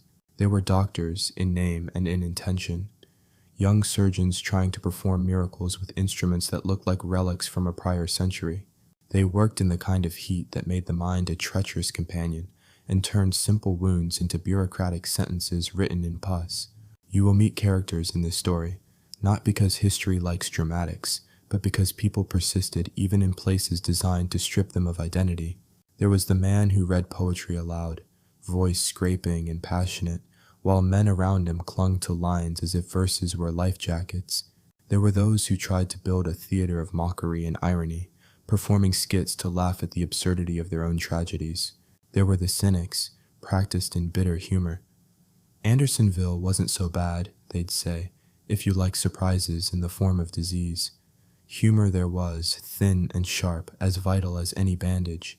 Diseases strutted through the stockade with the swagger of conquerors. Dysentery, scurvy, and whatever else the water and the diet conspired to create picked men off like an indifferent reaper. Men tried to keep clean. They tried to dig latrines far from where they slept, but sanitation requires more than wills. It needs resources a Confederate bureaucracy had decided were optional. Flies, the helicopters of misery, carted filth from wound to wound without a single vote for hygiene. They loved the place, frankly. The commandant, Major Henry Wirtz, is a name you'll hear in every telling. Wirtz became a symbol, not necessarily because he invented cruelty, but because he kept order in a system meant to break order. Whether he was a monster or a scapegoat, history argues with passion both ways. He was the man who represented the machinery, the human face painted onto a much larger failure. After the war ended and the Union examined its wounds, Wirtz was tried in a courtroom that wanted answers and found him guilty. The execution was swift enough for a nation desperate for closure. But the execution didn't bring the dead back, and that fact warped the kind of justice people wanted into a story about retribution. Andersonville was not merely a place where men froze into statistics. It was a theater of private decisions, who to share the last scrap with, whether to hand over your shoes to a man whose feet had been reduced to maps of suffering, whether to offer up the only letter you had because another man's eyes had gone too dry. Moral calculus there became intimate. Altruism and greed were neighbors, and sometimes the same man carried both. You would be surprised, perhaps not, that goodness could still appear. A man might give away the last of his flour to a stranger and then stare longingly at an empty pot. It didn't make him a saint, it made him human. Consider the absurd bureaucracy outside the fence. Folks in offices with quill pens and tidy uniforms tried to manage catastrophe with forms and reports. Logistics failed not because the men outside were cruel by necessity, but because they were incompetent by design. Supplies that could have saved lives were stymied by transport, theft, and the ever-eager hands of those more interested in surviving the war than the rules of decency. We love to think uniforms lend men dignity. Andersonville is a reminder that sometimes a uniform means only that a man was trained in the art of plausible neglect. The narrative of suffering must be handled carefully. Volumes of grief do not need hyperbole to be accurate. Names of men left their marks, letters, scraps, sometimes whole diaries that survived the mud. Those documents are precious because they translate pain into language. When a soldier writes, "Today we ate a handful of corn," you understand the scale by the lack of elaboration. He didn't need to describe the taste. You can infer the dignity it stripped away. Being a prisoner isn't always the dramatic tableau movies promise. Most days at Andersonville were long sequences of boredom punctuated by moments of terror. Men played cards with their last hope, joked about absurd policies, made bets on who would get a scrap of news from the outside. News was currency, rumor an intoxicant, a letter could shift mood for a week. News that a battle had been lost or won changed the ways men measured their days. They hung on to information because information means the possibility of an end. One of the cruelest ironies. The prison could be crowded and still be under-provisioned. Overcrowding meant the weak were crushed. Under-provision meant the strong could only look away. People formed small clusters, alliances built on shared bread and shared memories. Some appealed to comradeship. Others formed gangs that took what they wanted, their morality rebranded as survival instinct. The human capacity to adapt is impressive and terrifying. Kindness and cruelty alike are tools, and each man chose according to what he had left. There were moments that felt like scenes in a black comedy, a man celebrating a potato as if it were the discovery of the century, another reciting the universal declaration of a kitchen rut. First rule, never trust a cook who smiles. Those moments are essential. They puncture the horror, not to minimize it, but to show how people kept wholeness alive with small rebellions. They told jokes they didn't believe in order to keep their courage limber. Laughter wasn't a denial of pain, it was an act of defiance against it. As the months bled into one another, the stockade's geography became a ledger of human choices. Certain corners smelled worse than others. Certain areas were thick with bodies and memory. The parade ground was not for parades. For some men, the fence itself became a kind of confessional. You could stay close to it and at least see the world you had been separated from. The fence framed the sky, and sometimes men would lie and map clouds to their homes. A cloud could become a childhood field. A sound, a distant train, could mean mercy or mockery, depending on how far away it was. In the mornings, there were rituals that resembled devotion. Men shaved if they could, not for vanity, but because rituals create order where chaos rules. Someone would sing or recite scripture, trying to stitch together the idea of a life with the actual life they were living. Religion at Andersonville was practical. It wasn't always piety so much as a manual for getting through the next 12 hours. Confessions were practical too. A man might confess to stealing a biscuit simply because saying the truth became a way of feeling like he still had a moral center. And then there's the moment the outside world remembers. The release, or the lack of one. Men who survived the camp carried with them a set of images that never left. The pile of unburied bodies, the faces of friends who had laughed only months before, the way the sun caught the dust and made a million tiny wounds sparkle. Homecomings were complicated. Those who left often found themselves strangers to their own places. Because what does one say to a mother who is glad you are alive when alive is a word that now smells faintly of mortar and rot? This is not an elegy alone. It is a record of the weird human insistence to make meaning in an environment that taxes meaning. Andersonville teaches us many lessons we don't want, about the cost of indifference, the shape of bureaucratic cruelty, and the ways in which national narratives can be criminals of convenience. It asks how a civilized country allows a hole this big to form in the body politic. It demands we look at the men who endured, not as statistics, but as people who argued, loved, joked, and traded rations like promises. And because this is a story meant for a watching audience, here's where you step in. Imagine you are one of them. Would you share the last spoonful? Would you gamble it on a story that maybe the war would end tomorrow? Drop a comment if you think you'd have been the scrapper, the giver, or the poet. And tell me which tale you want next, the contraband exchanges, the dugout escapes, or the trial that followed. Your comment becomes a map. It tells me where to walk next into this nightmare with a smirk and a heart. Imagine a fence so loud it hollers, a sky that feels like an indifferent ceiling, and men who trade stories like currency because coins are for other wars. That's Andersonville in a heartbeat, a place where survival became a profession and irony, apparently, was part of the ration. They perfected the little cruelties first. If the universe had a bureaucrat, it would have loved Andersonville. Signs, rules, a map that said temporary and meant eternity.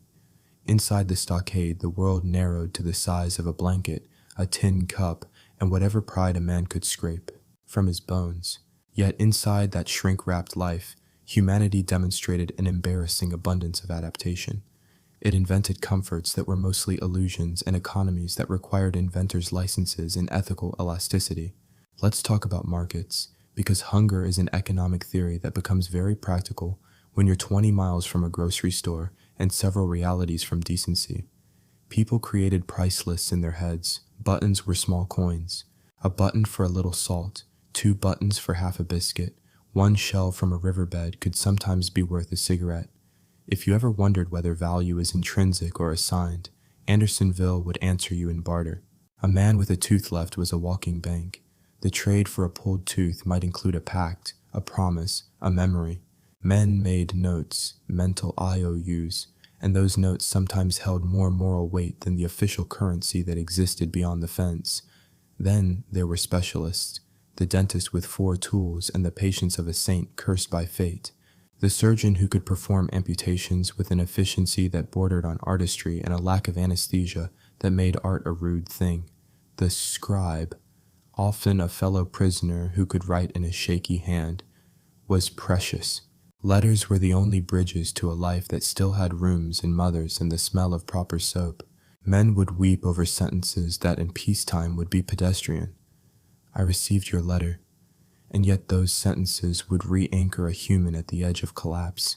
You should meet the raiders. They were not a formal gang with matching hats and a fanfare. They were organized like a bad idea given practical training. The raiders stole rations, blankets, anything that could be carried or extorted.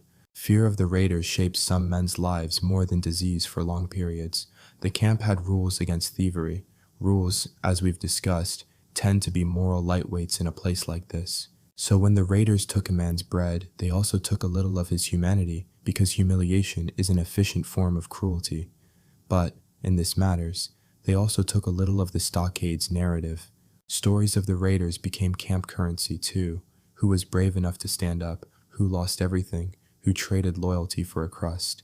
Sometimes bravery in those tales translated to stupidity or desperation, and the lines blurred.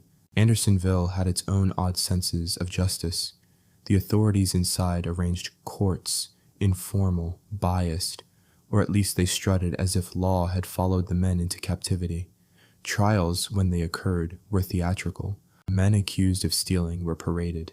Witnesses gave statements with the keen accuracy of the hungry. Punishments were often public, flogging, confinement, or the indignity of making someone do what the rest of the camp didn't want to think about. These public punishments performed a dreadful social function. They suggested order. Order, even manufactured, comforts people. For a short time, you could pretend the universe still had rules you might, with effort, manipulate. One of the stranger economies was the communication racket. News from outside was both rare and unreliable, so when someone brought word of a battle, a surrender, or a new exchange agreement, that person's credibility rose like bread let to prove. Men who could read out loud became quasi-celebrities, gatherers of truth.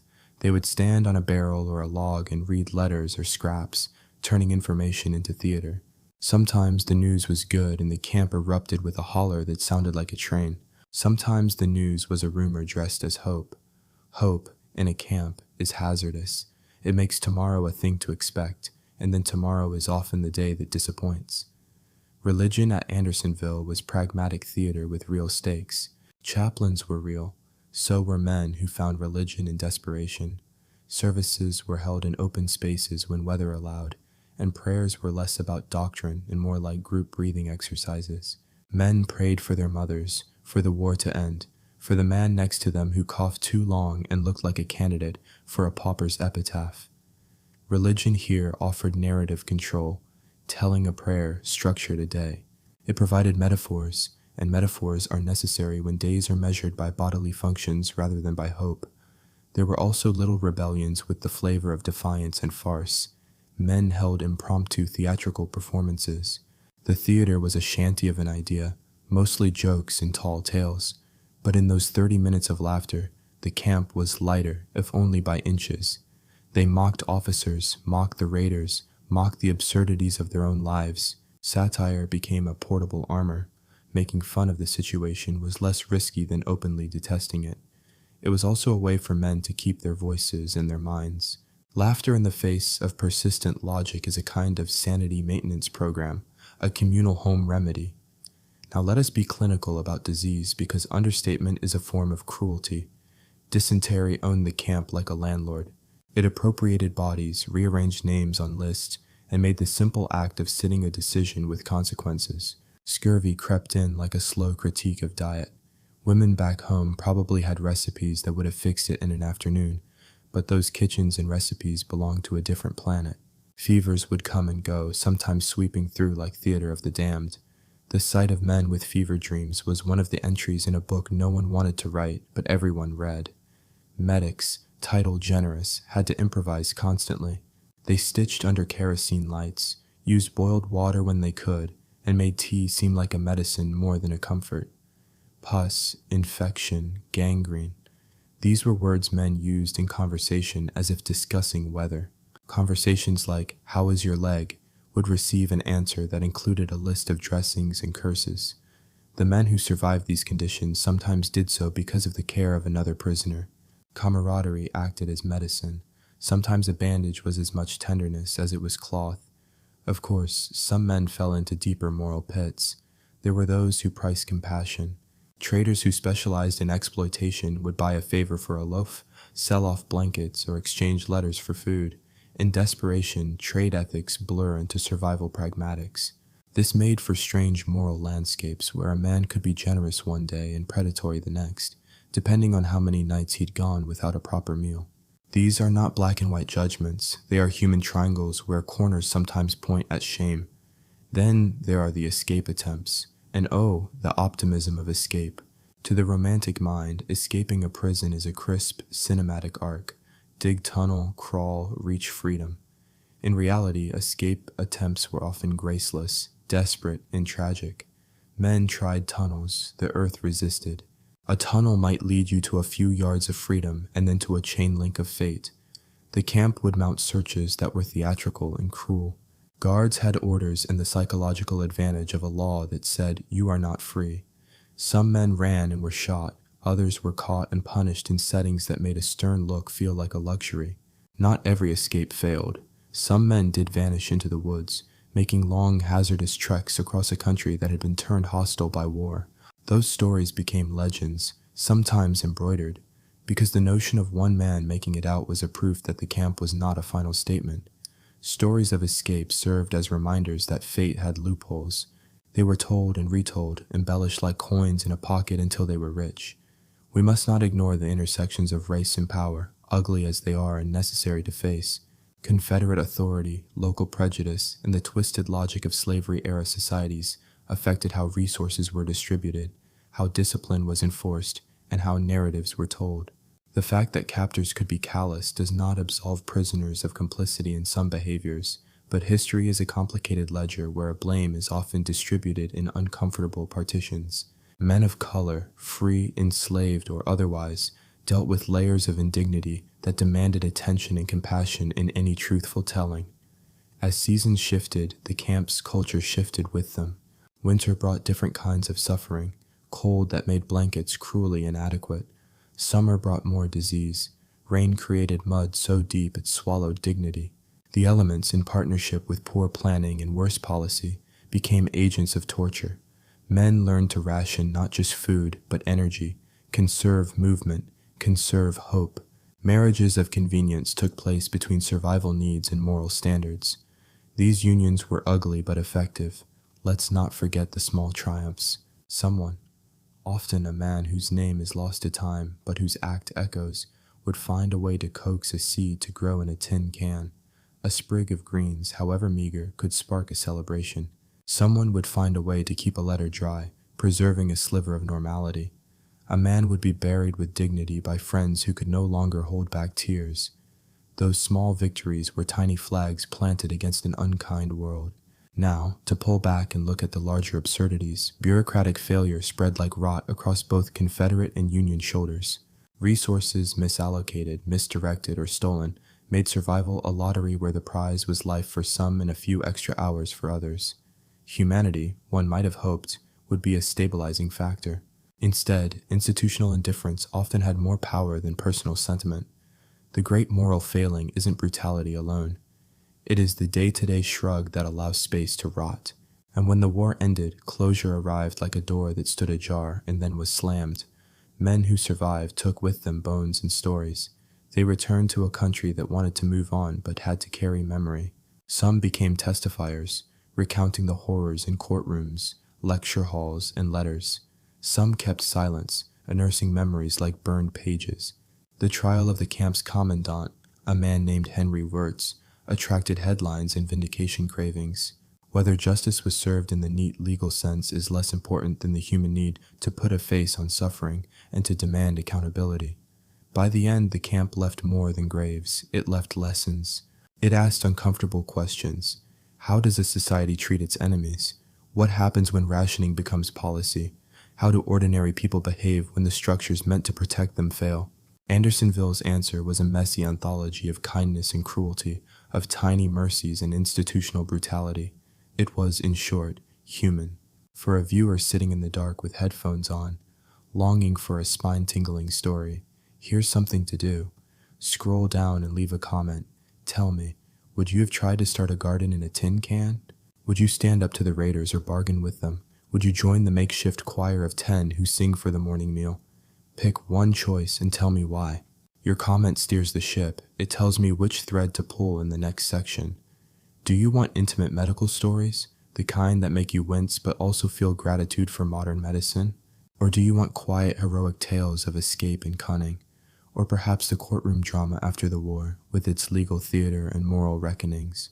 Vote in the comments, and I'll walk you deeper into the absurd, painful, sometimes laugh-through-a-veil history next. Because this story is not a museum placard, it's a conversation. It wants your outrage, your empathy, your sarcastic quips, your bad jokes. Tell me which face you want to zoom in on, and I'll do the digging. And if you're worried about spoilers, don't be. Andersonville is less a mystery and more a slow reveal about the ways humans behave when stripped of comforts. So pick a thread: medicine, escape, justice, or the small economies of survival. Your choice decides the next chapter of this dark comedy of errors. All right, you've cast your votes. With your sympathetic grimaces and morbid curiosity, you chose the medical stories. You wanted a look inside this so-called hospital, the place where hope went to get a second, much grimmer opinion. If you think the word hospital implies white sheets and the smell of antiseptic, Andersonville is happy to give you a lesson in linguistics. First, you had to find this hospital. It wasn't a building. Forget roofs or walls. The hospital was simply a designated patch of ground outside the stockade, where they moved the men who could no longer walk. Picture a field where the grass was replaced by mud and human suffering, and the ceiling was the same indifferent southern sky. Its only advantage was being near the creek, but by then the creek had become an open sewer, so it was like putting a clinic next to a toxic waste dump. Now, for the doctors.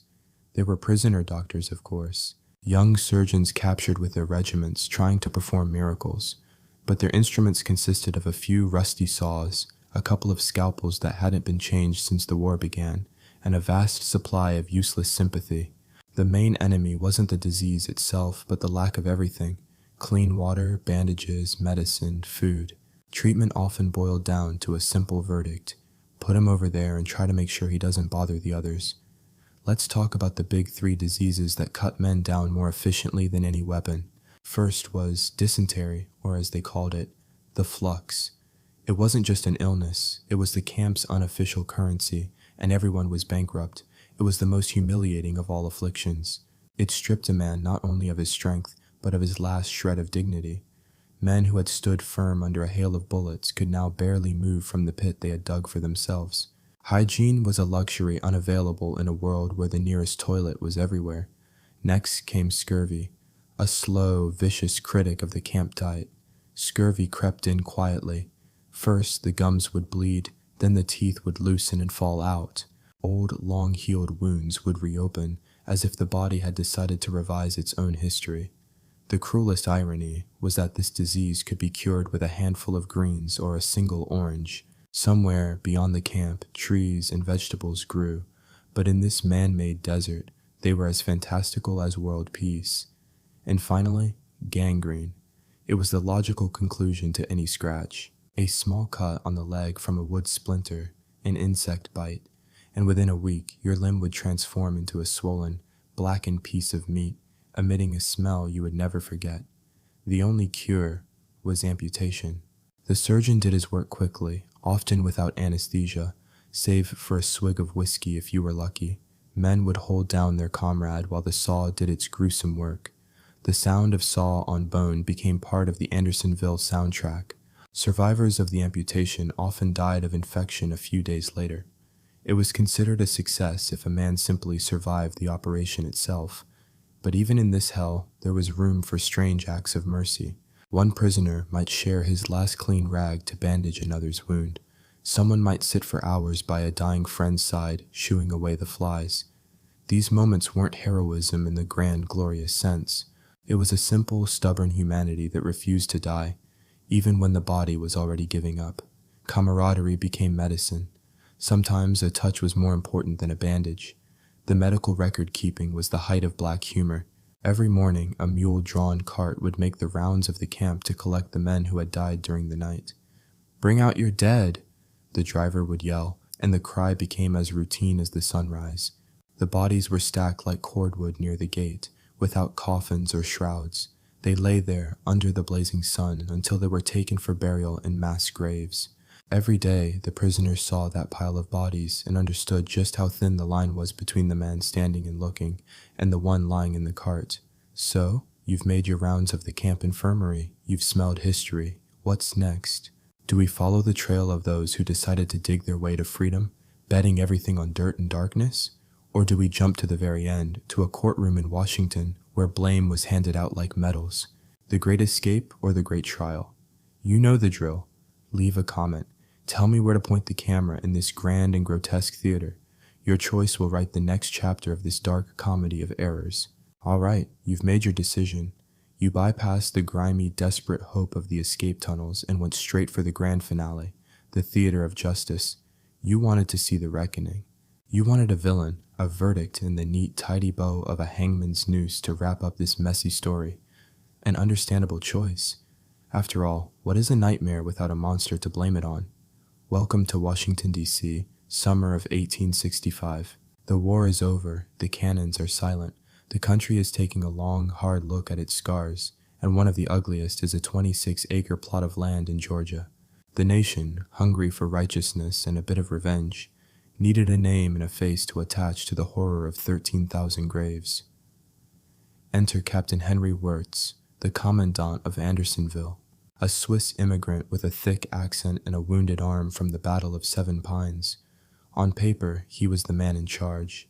In the courtroom, he became the architect of hell itself. Was he a soulless monster who delighted in cruelty? Or was he a mid-level manager handed an impossible job within a collapsing system, a man drowning in logistics and death? History, like a good dramatist, loves a simple villain, and Wirtz fit the part perfectly. The trial was a spectacle. It wasn't just a legal proceeding, it was national group therapy. For weeks, the prosecution paraded a procession of ghosts onto the witness stand. Survivors, gaunt and haunted, recounted stories of starvation, disease, and the casual brutality of the guards. They spoke of the deadline, the meager rations of coarse cornmeal, the swamp that served as a water source. Each testimony was a brushstroke, painting a portrait of Wirtz as a demon in a Confederate uniform. The newspapers printed every lurid detail, and the public devoured it. The defense, of course, tried to paint a different picture. They argued that Wirtz was just a cog in a broken machine. The entire Confederacy was starving. Its own soldiers were ragged and underfed. The Southern Railroad system had collapsed, making it impossible to transport supplies. How could Wirtz feed 30,000 prisoners when the government he served couldn't even feed its own army? They argued he was following orders from superiors who never set foot in the stockade, a scapegoat for the sins of a failed state. But nobody wanted to hear about logistical failures. They wanted to hear about evil. It's much more satisfying. The prosecution's masterstroke was charging Wirtz not just with murder, but with conspiracy to impair and injure the health and destroy the lives of Union soldiers. Conspiracy. It made it sound so deliberate, so organized. It turned bureaucratic incompetence into a mustache-twirling plot. It was easier for a healing nation to believe in a conspiracy of monsters than in the chaotic, indifferent cruelty of war itself. And so, the verdict was never really in doubt. Captain Henry Wirtz was found guilty, The sentence, death by hanging. On November 10th, 1865, he was led to the gallows erected in the yard of the old Capitol prison, ironically just a stone's throw from the Capitol building itself. A crowd gathered to watch, eager for this final act of closure. They wanted to see justice done, to see the monster pay. As the trapdoor sprung, a chapter of American history slammed shut. But did it? Hanging one man was a neat solution. It provided a villain, a climax, and an ending. It allowed everyone else to wash their hands of the affair. It allowed the Union to feel righteous and the Confederacy to pin its greatest shame on a single, foreign-born officer. Andersonville, however, wasn't the creation of one man. It was the product of 1,000 things, of ideology, of incompetence, of desperation, of dehumanization, and of the simple, awful fact that when systems break down, ordinary men are capable of overseeing extraordinary suffering. Wurz didn't invent the cruelty, he just managed it. He was the bookkeeper of a bankrupt morality. The trial of Henry Wurz gave the country an answer, but it may have been the wrong one. It answered the question, who is to blame, with a single name. It avoided the much more difficult and terrifying question, how did this happen? Because places like Andersonville aren't just relics of the past, they are warnings. They are a reminder of what happens when politics become more important than people, when bureaucracy becomes an excuse for cruelty, and when we decide that the enemy is something less than human. The story of Andersonville isn't just about the men who died there. It's about the thin veneer of civilization that separates a society from its own stockade. So, this dark comedy of errors comes to a close. You've walked through the filth, listened to the coughing, witnessed the farcical justice.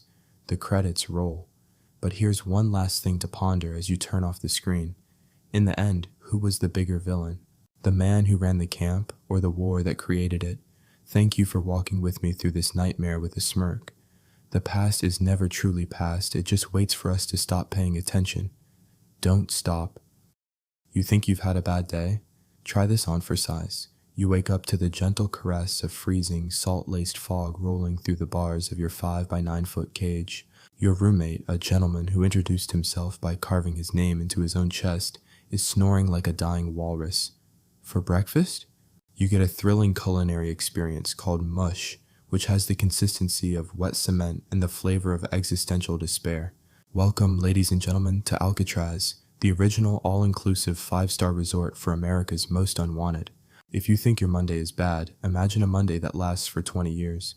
Surrounded by sharks, psychopaths, and the constant soul-crushing clang of iron doors. Stick around, because we're about to take a deep, dark, and ridiculously absurd dive into the belly of the beast, the place they called the Rock. And trust me, what happened here is more insane than any Hollywood movie. Alcatraz. The very name sends a shiver down your spine, doesn't it? It sounds less like a prison and more like a rejected name for a heavy metal band. Perched on a lonely rock in the middle of the San Francisco Bay, it was the final destination for the baddest of the bad, the creme de la creme of criminals, the kind of guys who didn't just break the law, they laughed in its face, gave it a wedgie, and stole its lunch money. We're talking about the folks who made the FBI's most wanted list look like a guest list for a child's birthday party. But before it became the world's most infamous supermax prison, Alcatraz had a bit of an identity crisis. For centuries, it was just a desolate rock, home to a thriving population of birds. The indigenous Olón people wisely avoided it, probably sensing its bad vibes. Then, in 1775, a Spanish explorer named Juan Manuel de Ayala sailed into the bay, and, in a stroke of ornithological genius, named the island La Isla de los Alcatraces, which translates to the Island of the Pelicans. Yes, for a brief, shining moment, America's future fortress of fear was named after a goofy-looking bird with a giant fish pouch. It's a good thing they shortened the name. The Rock sounds intimidating. The Pelican sounds like a place you'd go for brunch. The 19th century saw Alcatraz get its first real job. The California gold rush turned San Francisco from a sleepy village into a bustling, chaotic metropolis overnight. With great wealth comes a great number of people who want to steal that wealth. The U.S. government, in a rare moment of foresight, decided they needed to protect the bay. So, in the 1850s, they turned Pelican Island into Fort Alcatraz, a military citadel armed to the teeth with over 100 cannons. It was the most heavily fortified site on the entire West Coast, a formidable guardian of the Golden Gate. Its job was to rain hellfire on any enemy ships that dared to enter. The only problem? No enemy ships ever came. For decades, those cannons sat there, pointing menacingly at the Pacific, collecting rust and bird droppings. It was the military equivalent of buying a ridiculously expensive state-of-the-art security system for a house in a neighborhood where the only crime is someone's garden gnome getting knocked over. So, what do you do with a giant, absurdly overarmed fortress that has no one to fight? You turn it into a prison, of course. It started small, housing military deserters, Confederate sympathizers during the Civil War, and a few Native American leaders who had the audacity to resist the U.S. government's expansion. It was here that Alcatraz began to build its reputation for being inescapable. Surrounded by treacherous, frigid waters with currents that could pull a polar bear to its doom, the island was a natural cage. Getting off it was a near impossibility. It was the perfect place to stick people you never wanted to see again. But the Alcatraz we all know and fear, the federal penitentiary, wasn't born until the 1930s. America was in the grip of the Great Depression, and a new breed of celebrity had emerged. The gangster. Guys like Al Capone, Machine Gun Kelly, and Alvin Creepy Karpis were running wild, turning cities into their personal playgrounds of crime. They were charismatic, ruthless, and embarrassingly good at escaping from regular prisons. The public was terrified, and the government, led by the bulldog-faced J. Edgar Hoover, was furious. They needed a statement. They needed a prison that wasn't just a prison. They needed a symbol. A place so harsh, so remote, so utterly hopeless that it would crush the spirit of even the most hardened criminal. They needed a place to put the incorrigibles. And so, in 1934, the old crumbling military prison was reborn. The Department of Justice took over, and they didn't just renovate. They forged a fortress of concrete and steel designed for one purpose: punishment, not rehabilitation, not reform. Just pure, unadulterated, soul-grinding punishment. The iron bars were replaced with new, tool-proof steel. The cells were refitted to be smaller and more secure. They installed remote-controlled locking systems, gun galleries for armed guards to patrol from above, and tear gas canisters in the dining hall, just in case a food fight got a little too stabby. The message was clear: if you end up here, you are the worst of the worst, and you have forfeited your right to be treated like a human being. You are no longer a name. You are a number.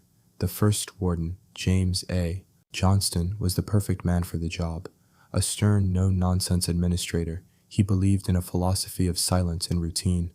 He famously laid out the 4 core rules of Alcatraz. 1. You will obey all rules. 2. You will work. Moondrum. You will not be a snitch. And 4. You will not be a nuisance.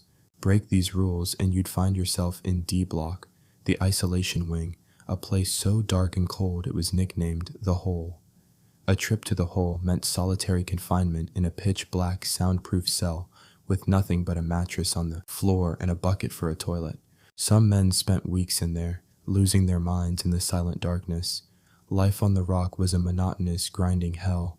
The daily routine was designed to break you. Wake up at 6:30 a.m. Cell count. Breakfast in the mess hall, where the food was notoriously bad, but you had to eat it or you'd be punished.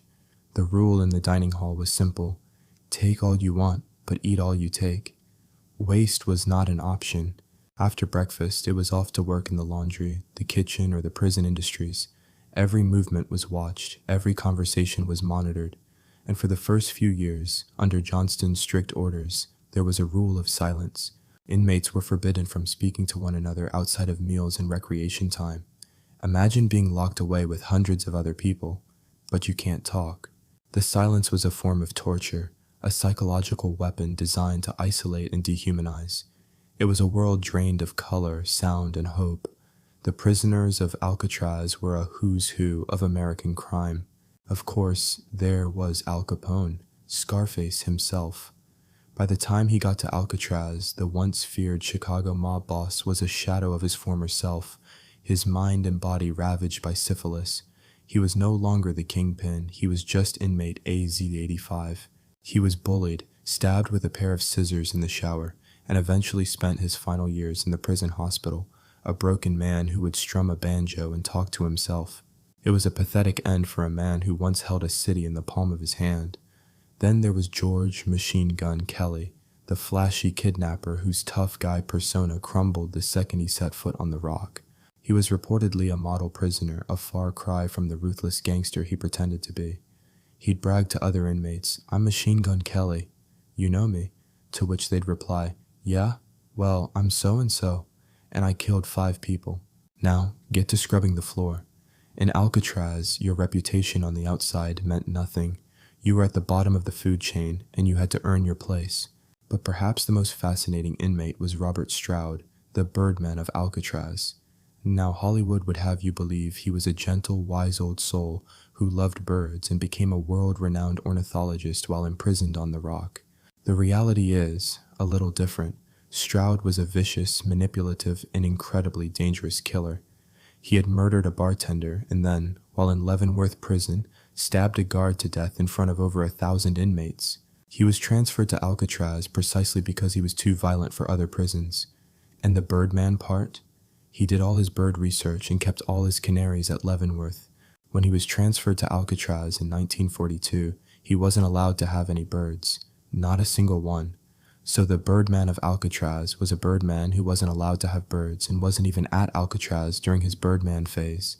It's a classic case of historical catfishing. He spent 17 years on the rock, most of it in solitary confinement, and was known as a bitter, narcissistic intellectual who despised everyone around him. So much for the kindly old man played by Burt Lancaster, living in this concrete cage with the vibrant, free city of San Francisco twinkling just over a mile away, was a special kind of psychological torment. On New Year's Eve, the inmates could hear the faint sounds of parties and laughter drifting across the water. They could see the boats in the bay, the cars driving along the waterfront, the world moving on without them. It was a constant, taunting reminder of everything they had lost. The foghorns, the seagulls, the city lights. It was a sensory cocktail of freedom that was just out of reach, and that, more than the bad food or the silent treatment, was the real punishment of Alcatraz. It was a place designed to make you feel like you were already dead, a ghost haunting the edges of a world that no longer wanted you. But even in the face of such overwhelming despair, the human spirit, as they say, is a stubborn thing, and for some, the only thing that kept them going was the dream of escape. The guards used to joke, "If you break the rules, you go to prison. If you break the prison rules, you go to Alcatraz. If you break Alcatraz's rules, you go to the morgue." Escape was considered a fantasy, a fool's errand, but that didn't stop them from trying. Over the 29 years that Alcatraz operated as a federal penitentiary, there were 14 separate escape attempts involving 36 men. Officially, every single one of them failed. Most were captured, some were shot and killed. A few were presumed to have drowned in the icy waters of the bay. But there is one attempt, one legendary escape, that remains a mystery to this day, a story that has fueled speculation and captured the public imagination for decades, a story that suggests maybe, just maybe, someone actually beat the rock. But before we get to that, let's talk about the sheer, mind-numbing audacity of even thinking about escaping from this place. First, you had to get out of your cell, a 5 by 9 foot box made of reinforced concrete and tool-proof steel. Let's say, by some miracle, you managed to dig your way out. Now you're in the cell house. You have to navigate a maze of corridors, avoiding the watchful eyes of the guards in the gun galleries above you. Then you have to get through the main building with its locked doors and metal detectors. After that, you're in the yard. Congratulations, you're outside, but you're still on a 22-acre rock, surrounded by barbed wire and watchtowers. And then there's the final boss, the San Francisco Bay. Over a mile of water with temperatures that can drop below 50 degrees Fahrenheit, and currents so strong they can rip a boat apart. Oh, and did I mention the sharks? Now, the guards like to perpetuate the myth that the bay was teeming with man-eating great whites, a convenient and terrifying deterrent. The truth is, the sharks in the bay are mostly smaller species, like leopard sharks, that are harmless to humans. But let's be honest, if you're desperately paddling through freezing, choppy water in the dead of night, are you really going to be a marine biologist and distinguish between a harmless leopard shark and a great white? I didn't think so. So, given all that, what kind of person would even try? What kind of plan would they come up with? And what happened to the men who vanished into the fog, leaving behind a riddle that has never been solved? That's a story for next time. For now, let me know in the comments, what do you think was the worst part of life on Alcatraz? The silence, the isolation, or the constant temptation of seeing freedom just across the water? Let's hear your thoughts. And get ready, because the story of Alcatraz is about to get even crazier. Alright, so we've established that Alcatraz was less of a correctional facility and more of a high-security, government-funded vortex of misery. A place where America sent its most notorious criminals to contemplate their life choices while surrounded by freezing water and the constant taunting sounds of a city they could never touch. The official line was that escape was impossible, a suicide mission, a joke. But here's the thing about human beings, especially the kind of stubborn, arrogant, and frankly stupidly brave individuals who end up in a place like Alcatraz. Telling them something is impossible is like dangling a big, red, shiny challenge, accepted button in front of their faces. They just can't help but push it. The first guy to test the inescapable theory was a bank robber named Joseph Bowers, inmate AZ-210.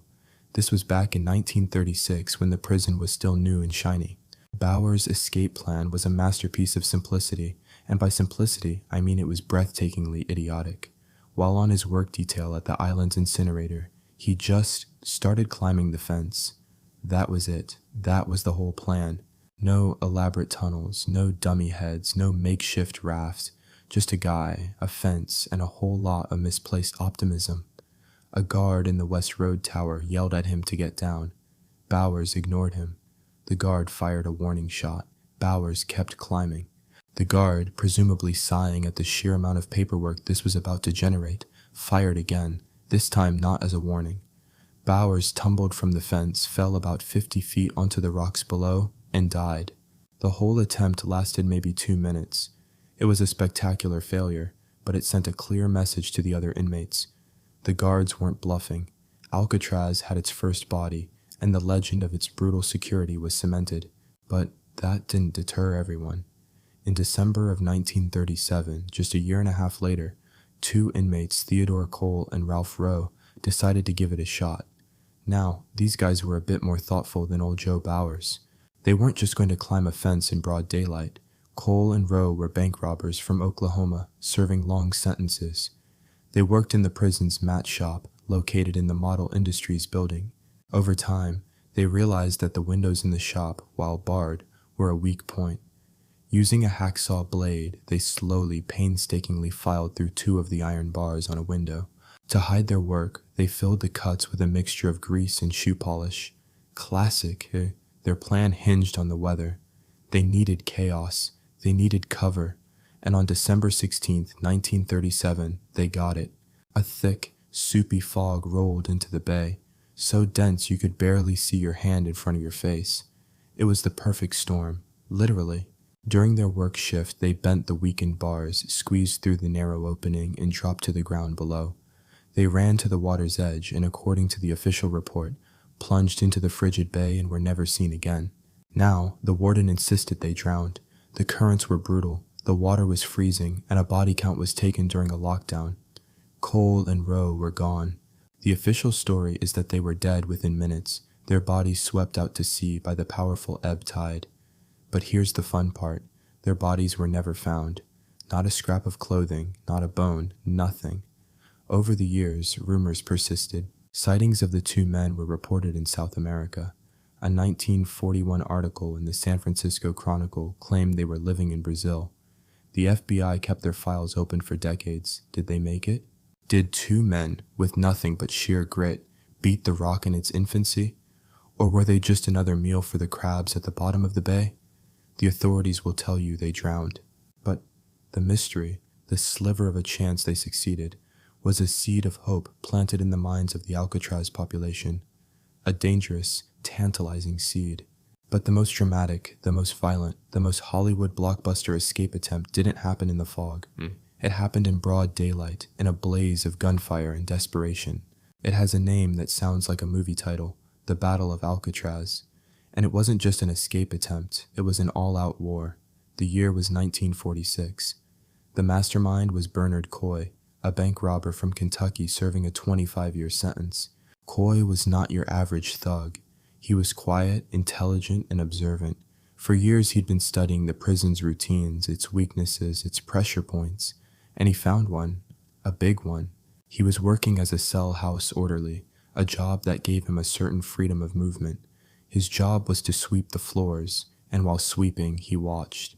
He noticed that the gun gallery on the west side of the cell house, a secure, elevated walkway where guards patrolled with rifles, had a flaw. The bars protecting it were old, and the guard who patrolled it was predictable.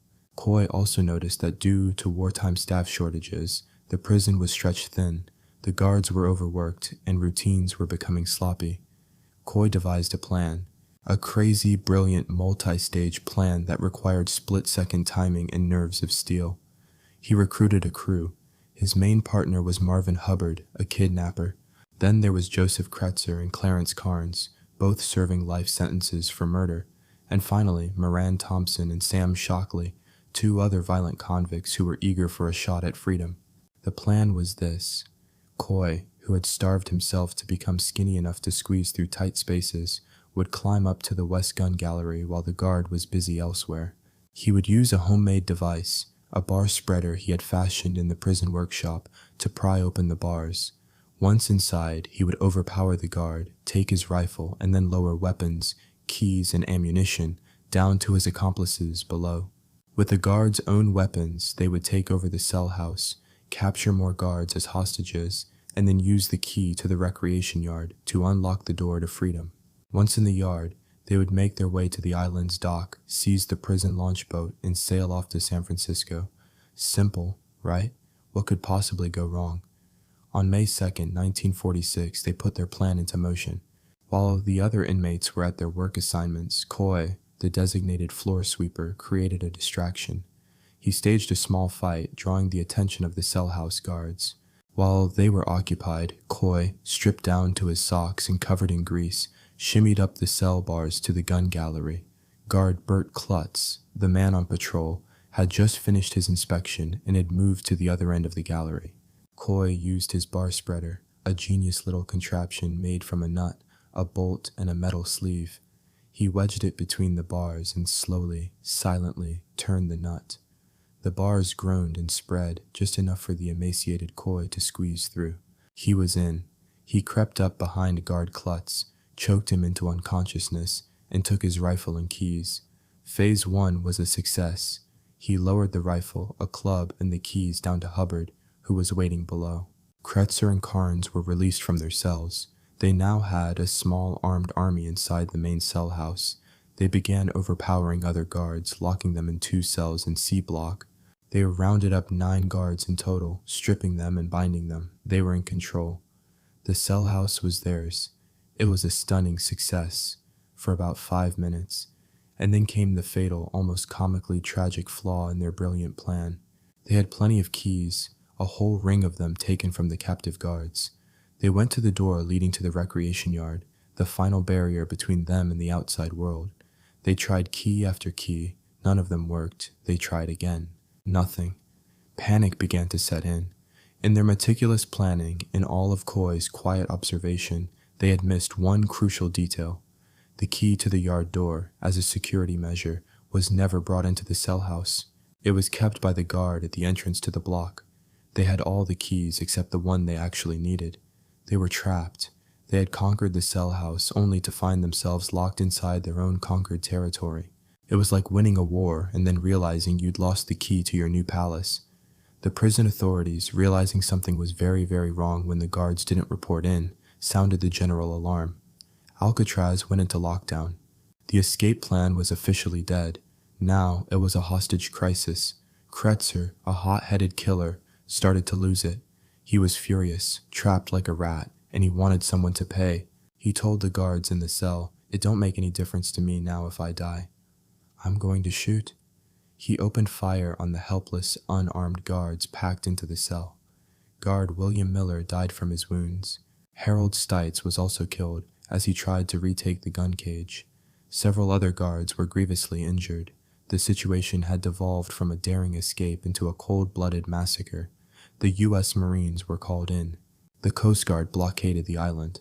For the next 2 days, Alcatraz became a war zone. The trapped inmates, led by Coy, engaged in a running gun battle with guards and Marines from outside the cell house. The authorities couldn't just storm the building, because they didn't know who was where, and they risked hitting their own men. So, they resorted to siege tactics. They drilled holes in the roof of the cell house and began dropping grenades down into the utility corridor, where they believed the convicts were holed up. The explosions rocked the building, the air filled with smoke and the smell of cordite. Inside, the remaining inmates and the wounded guards huddled in terror, listening to the battle raging around them. Finally, on the morning of May 4th, after 46 hours of chaos, heavily armed guards stormed the cell house. The battle was over.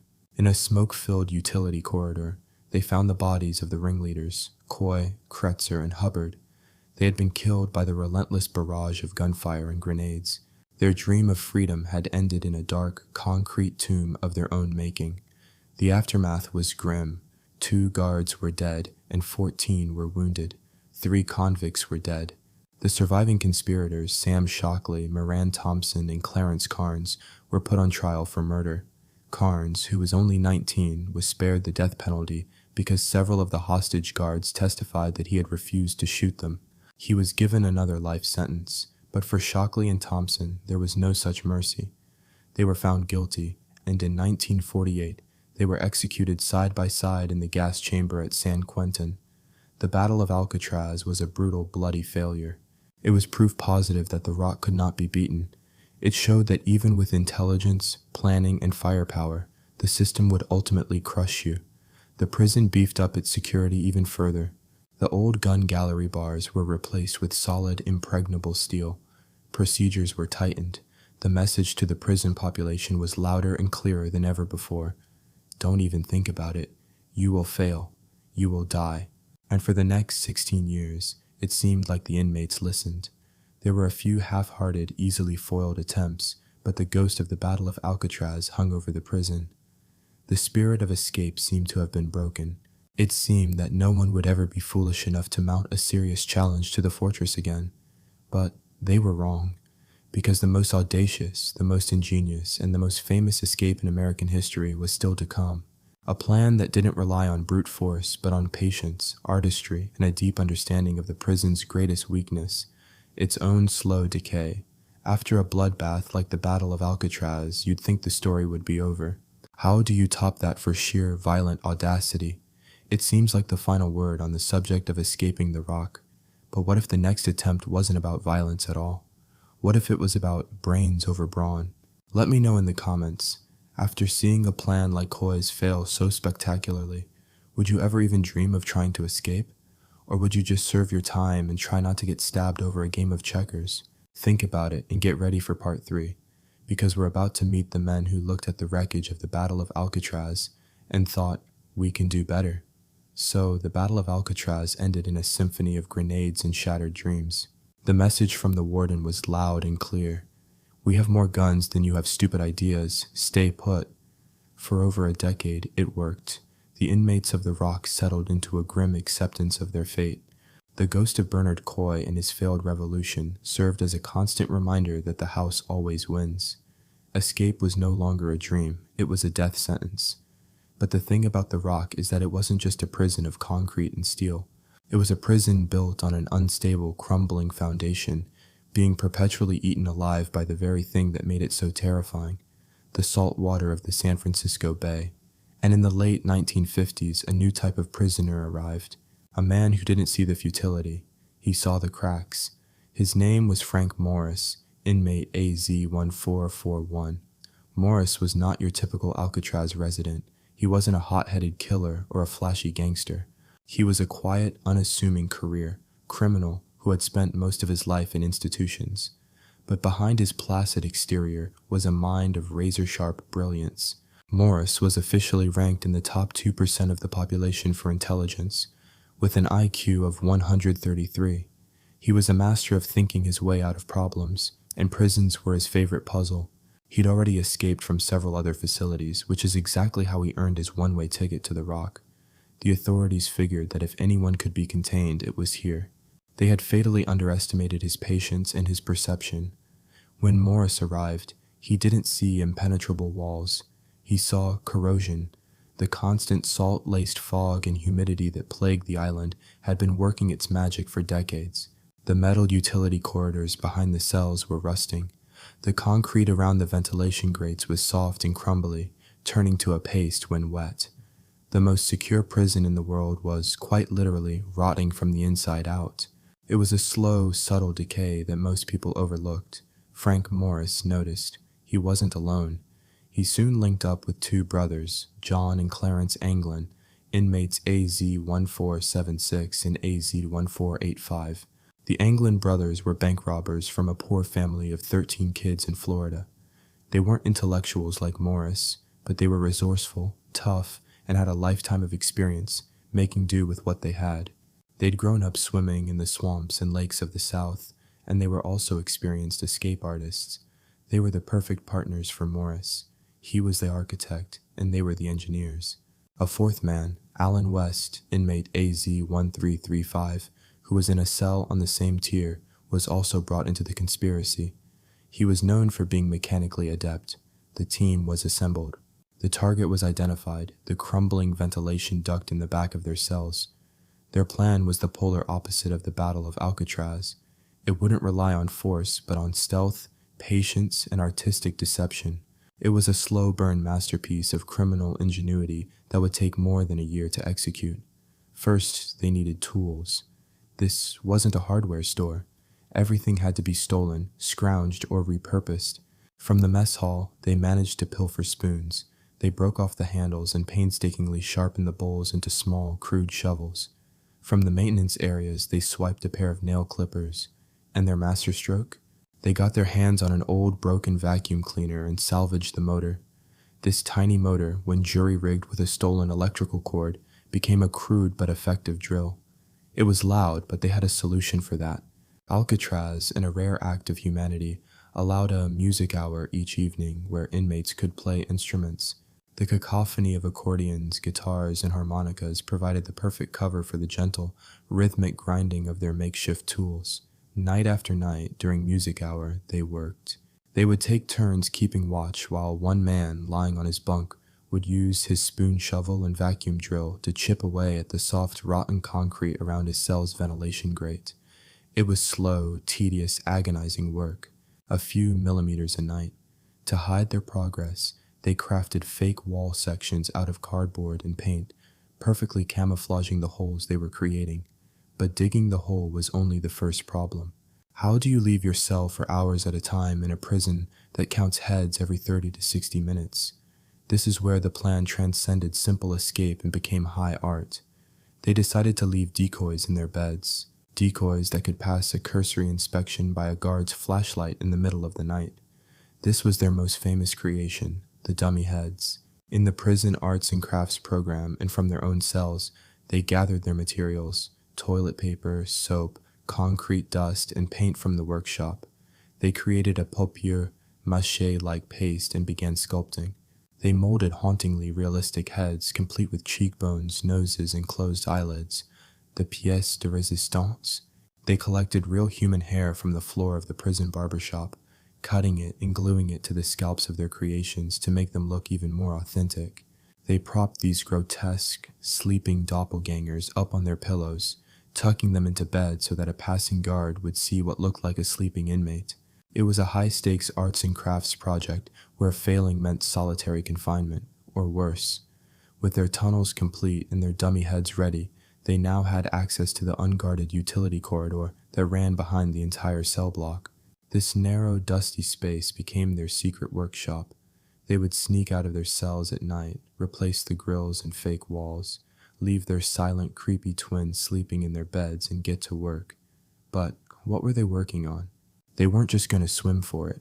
They knew the bay was a death trap. They needed a boat. Over many months, they had been systematically stealing prison-issue raincoats, more than 50 of them. In their secret workshop, they used stolen contact cement to painstakingly glue the raincoats together, vulcanizing the seams by pressing them with a hot steam pipe. They fashioned a 6 by 14-foot inflatable raft, complete with inflatable life preservers. To inflate it, they adapted a small accordion-like instrument called a concertina turning it into a makeshift bellows. They even crafted wooden paddles from scraps of plywood. It was an astonishing feat of engineering, all done in secret, just feet away from patrolling guards. By June of 1962, they were ready. The raft was built. The hulls were complete. The dummy heads were perfected. The plan, over a year in the making, was about to be tested. The night of June 11th, 1962 was a typical foggy, cold San Francisco night. After the final lights-out count at 9:30 p.m., the conspirators made their move. They placed their sleeping decoy heads on their pillows, tucked them in, and slipped through the holes in the back of their cells for the last time. Frank Morris, John Anglin, and Clarence Anglin met in the utility corridor. But there was a problem. Alan West, the fourth man, was stuck. In his haste to finish, he had used cement to reinforce the fake wall around his grate, and it had hardened. He couldn't get the grill off. The others waited, but time was running out. They couldn't risk the whole plan for one man. In a moment of cold, pragmatic calculation, they left him behind. It was a decision that would save West from a watery grave, but doom him to confessing every detail of their brilliant plan to the FBI. Morris and the Anglin brothers, carrying their folded-up raft and paddles, climbed up the network of pipes in the utility corridor to the roof of the cell block, a space 30 feet above the floor. They were still inside the main prison building. They forced open a ventilation shaft on the roof and scrambled out onto the main prison rooftop. For the first time in years, they were outside, under the night sky, with no bars directly over their heads. The salt air, the fog, the sounds of the city across the bay. It must have been an intoxicating moment. They shimmied down a 50-foot smokestack on the side of the building, hit the ground, and ran across the yard in the darkness. They slipped past the watchtowers, their movements masked by the fog and the indifference of a prison that believed its own hype. They made it to the northeast shore of the island, a blind spot near the warden's house. There, in the darkness, they inflated their makeshift raft using the concertina bellows, slipped into the black, churning water of the San Francisco Bay, and paddled off into the night, towards the twinkling lights of freedom. Back in cell block B, the dummy heads did their job perfectly. The guards made their rounds, shining their flashlights into the cells of Morris and the Anglins, and saw nothing amiss. They saw the lumpy shapes under the blankets, the tufts of real hair on the pillows, and moved on. The escape was not discovered until the morning head count on June 12th. When the real Frank Morris didn't wake up, a guard poked a lump in his bed. The head rolled off the pillow and clattered onto the floor. The alarm was sounded. Alcatraz, the inescapable fortress, had been beaten. The prison went into a frenzy. A massive search was launched, one of the largest manhunts in WWII history. Boats and helicopters scoured the bay. Agents fanned out across the country, but the men were gone. They had vanished. The initial assumption was, of course, that they had drowned. They were career criminals, not sailors. How could they possibly survive the bay in a homemade rubber raft? But as the days turned into weeks, and the weeks into years, no bodies were ever definitively recovered. A few pieces of evidence washed ashore, a paddle here, a deflated life vest there. But the men themselves, they had dissolved into the fog of history, leaving behind one of America's greatest and most tantalizing mysteries. They got off the rock. That much is certain, but did they survive the swim? Did they make it to shore and disappear into new lives? Or did the bay, the final guardian of Alcatraz, claim them as it had so many others? The FBI says they're dead. Their families say they made it. The truth is still out there, somewhere. What do you think? Was this a brilliant escape that ended in a tragic death? Or was it the single most successful prison break in American history? Drop your theories in the comments below. We're going to dive into the evidence, the rumors, and the strange clues they left behind in our final part of the story. You won't want to miss it. The morning of June 12th, 1962 started like any other on the rock, a symphony of coughs, groans, and the clanging of metal doors. But in B Block, something was wrong.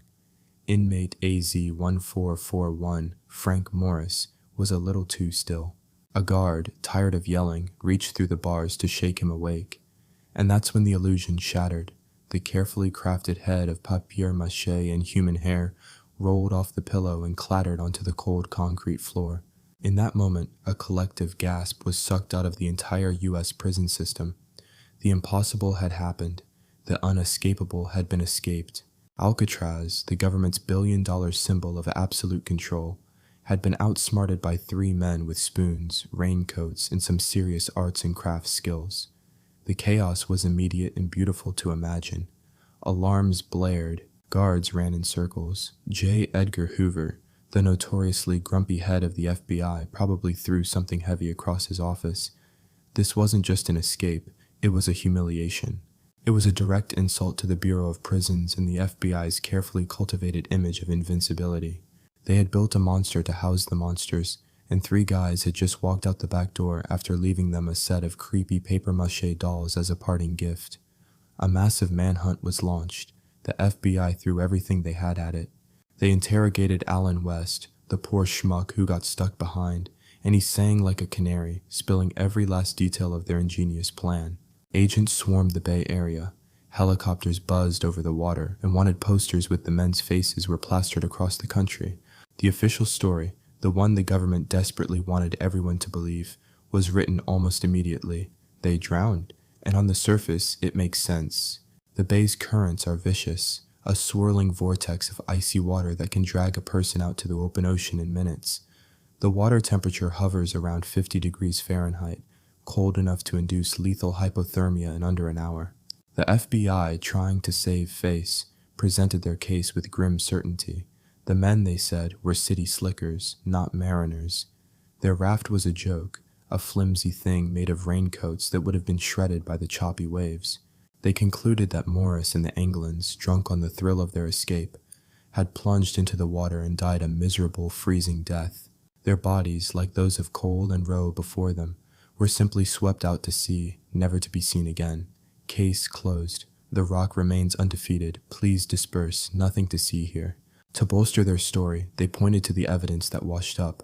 A paddle was found floating in the bay. A wallet, sealed in plastic, containing names, addresses, and photos of the Anglin brothers' family, was also recovered.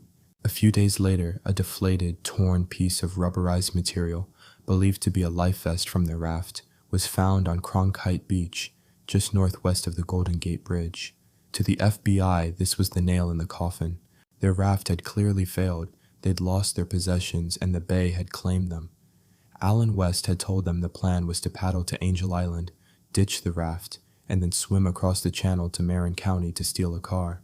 But the FBI proudly announced that no cars were reported stolen that night in Marin, so there you have it. A neat, tidy story where the system wins, the arrogant criminals get their just desserts, and the legend of Alcatraz, while slightly bruised, remains intact. But the story has more holes in it than the crumbling concrete walls of Alcatraz itself. Let's start with the most glaring one. No bodies, not one. In a bay that is constantly patrolled by the Coast Guard and plied by fishermen, 3 bodies vanish without a trace? It's possible, but it's statistically unlikely. Then there's the raft. Pieces of it were found, yes, but a much larger section of what appeared to be their raft was discovered on Angel Island, the very place Alan West said they were heading, and more importantly, there were footprints leading away from the raft. Someone, it seems, made it to shore. And what about that stolen car? The FBI claimed no cars were reported stolen in Marin that night. Well, that's not entirely true. It turns out there was a report of a car theft. A blue 1955 Chevrolet was stolen in the Marin County area by 3 men on the night of the escape. The police were initially hot on their trail, but the men managed to evade them in a chase. The report was later dismissed as possibly unrelated, but the timing is just a little too perfect, isn't it? It's almost as if acknowledging that connection would have unraveled the FBI's preferred "they all died miserably" narrative. But the most compelling, most human, and most tantalizing evidence comes not from the FBI, but from the Anglin family. For years after the escape, their mother received flowers, delivered anonymously every single Mother's Day. She would also receive Christmas cards postmarked from various locations, signed with handwriting that she swore belonged to her boys. The family maintained for decades that the brothers had made it. They believed they had fled the country and were living new lives somewhere in South America.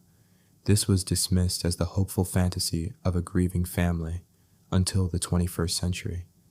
In 2013, the U.S. Marshals, who had taken over the still open case from the FBI, received a package. It contained a photograph, supposedly taken in Brazil in 1975, showing two older men standing by a roadside termite mound. The men bore a striking resemblance to John and Clarence Anglin. A top forensic expert analyzed the photo and concluded that it was highly likely to be them. The facial structures, the bone shapes, the ear formations, it all lined up. Along with the photo was a story. A family friend claimed to have met the brothers at their farm in Brazil. He said they were alive and well. Suddenly, the family's stories didn't seem so far-fetched.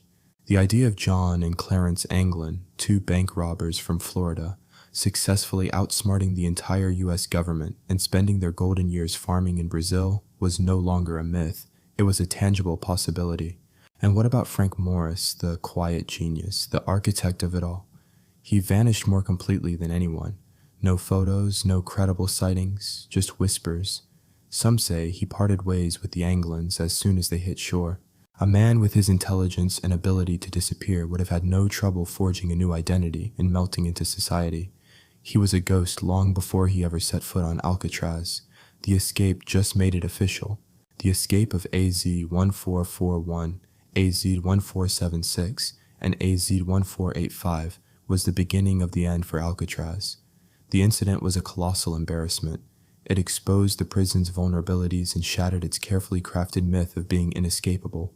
But more than that, it highlighted a much more practical problem. The prison was literally dissolving. The salt water that made escape so difficult was also destroying the building. The concrete was crumbling, the rebar was rusting, and the cost of maintaining the facility was becoming astronomical.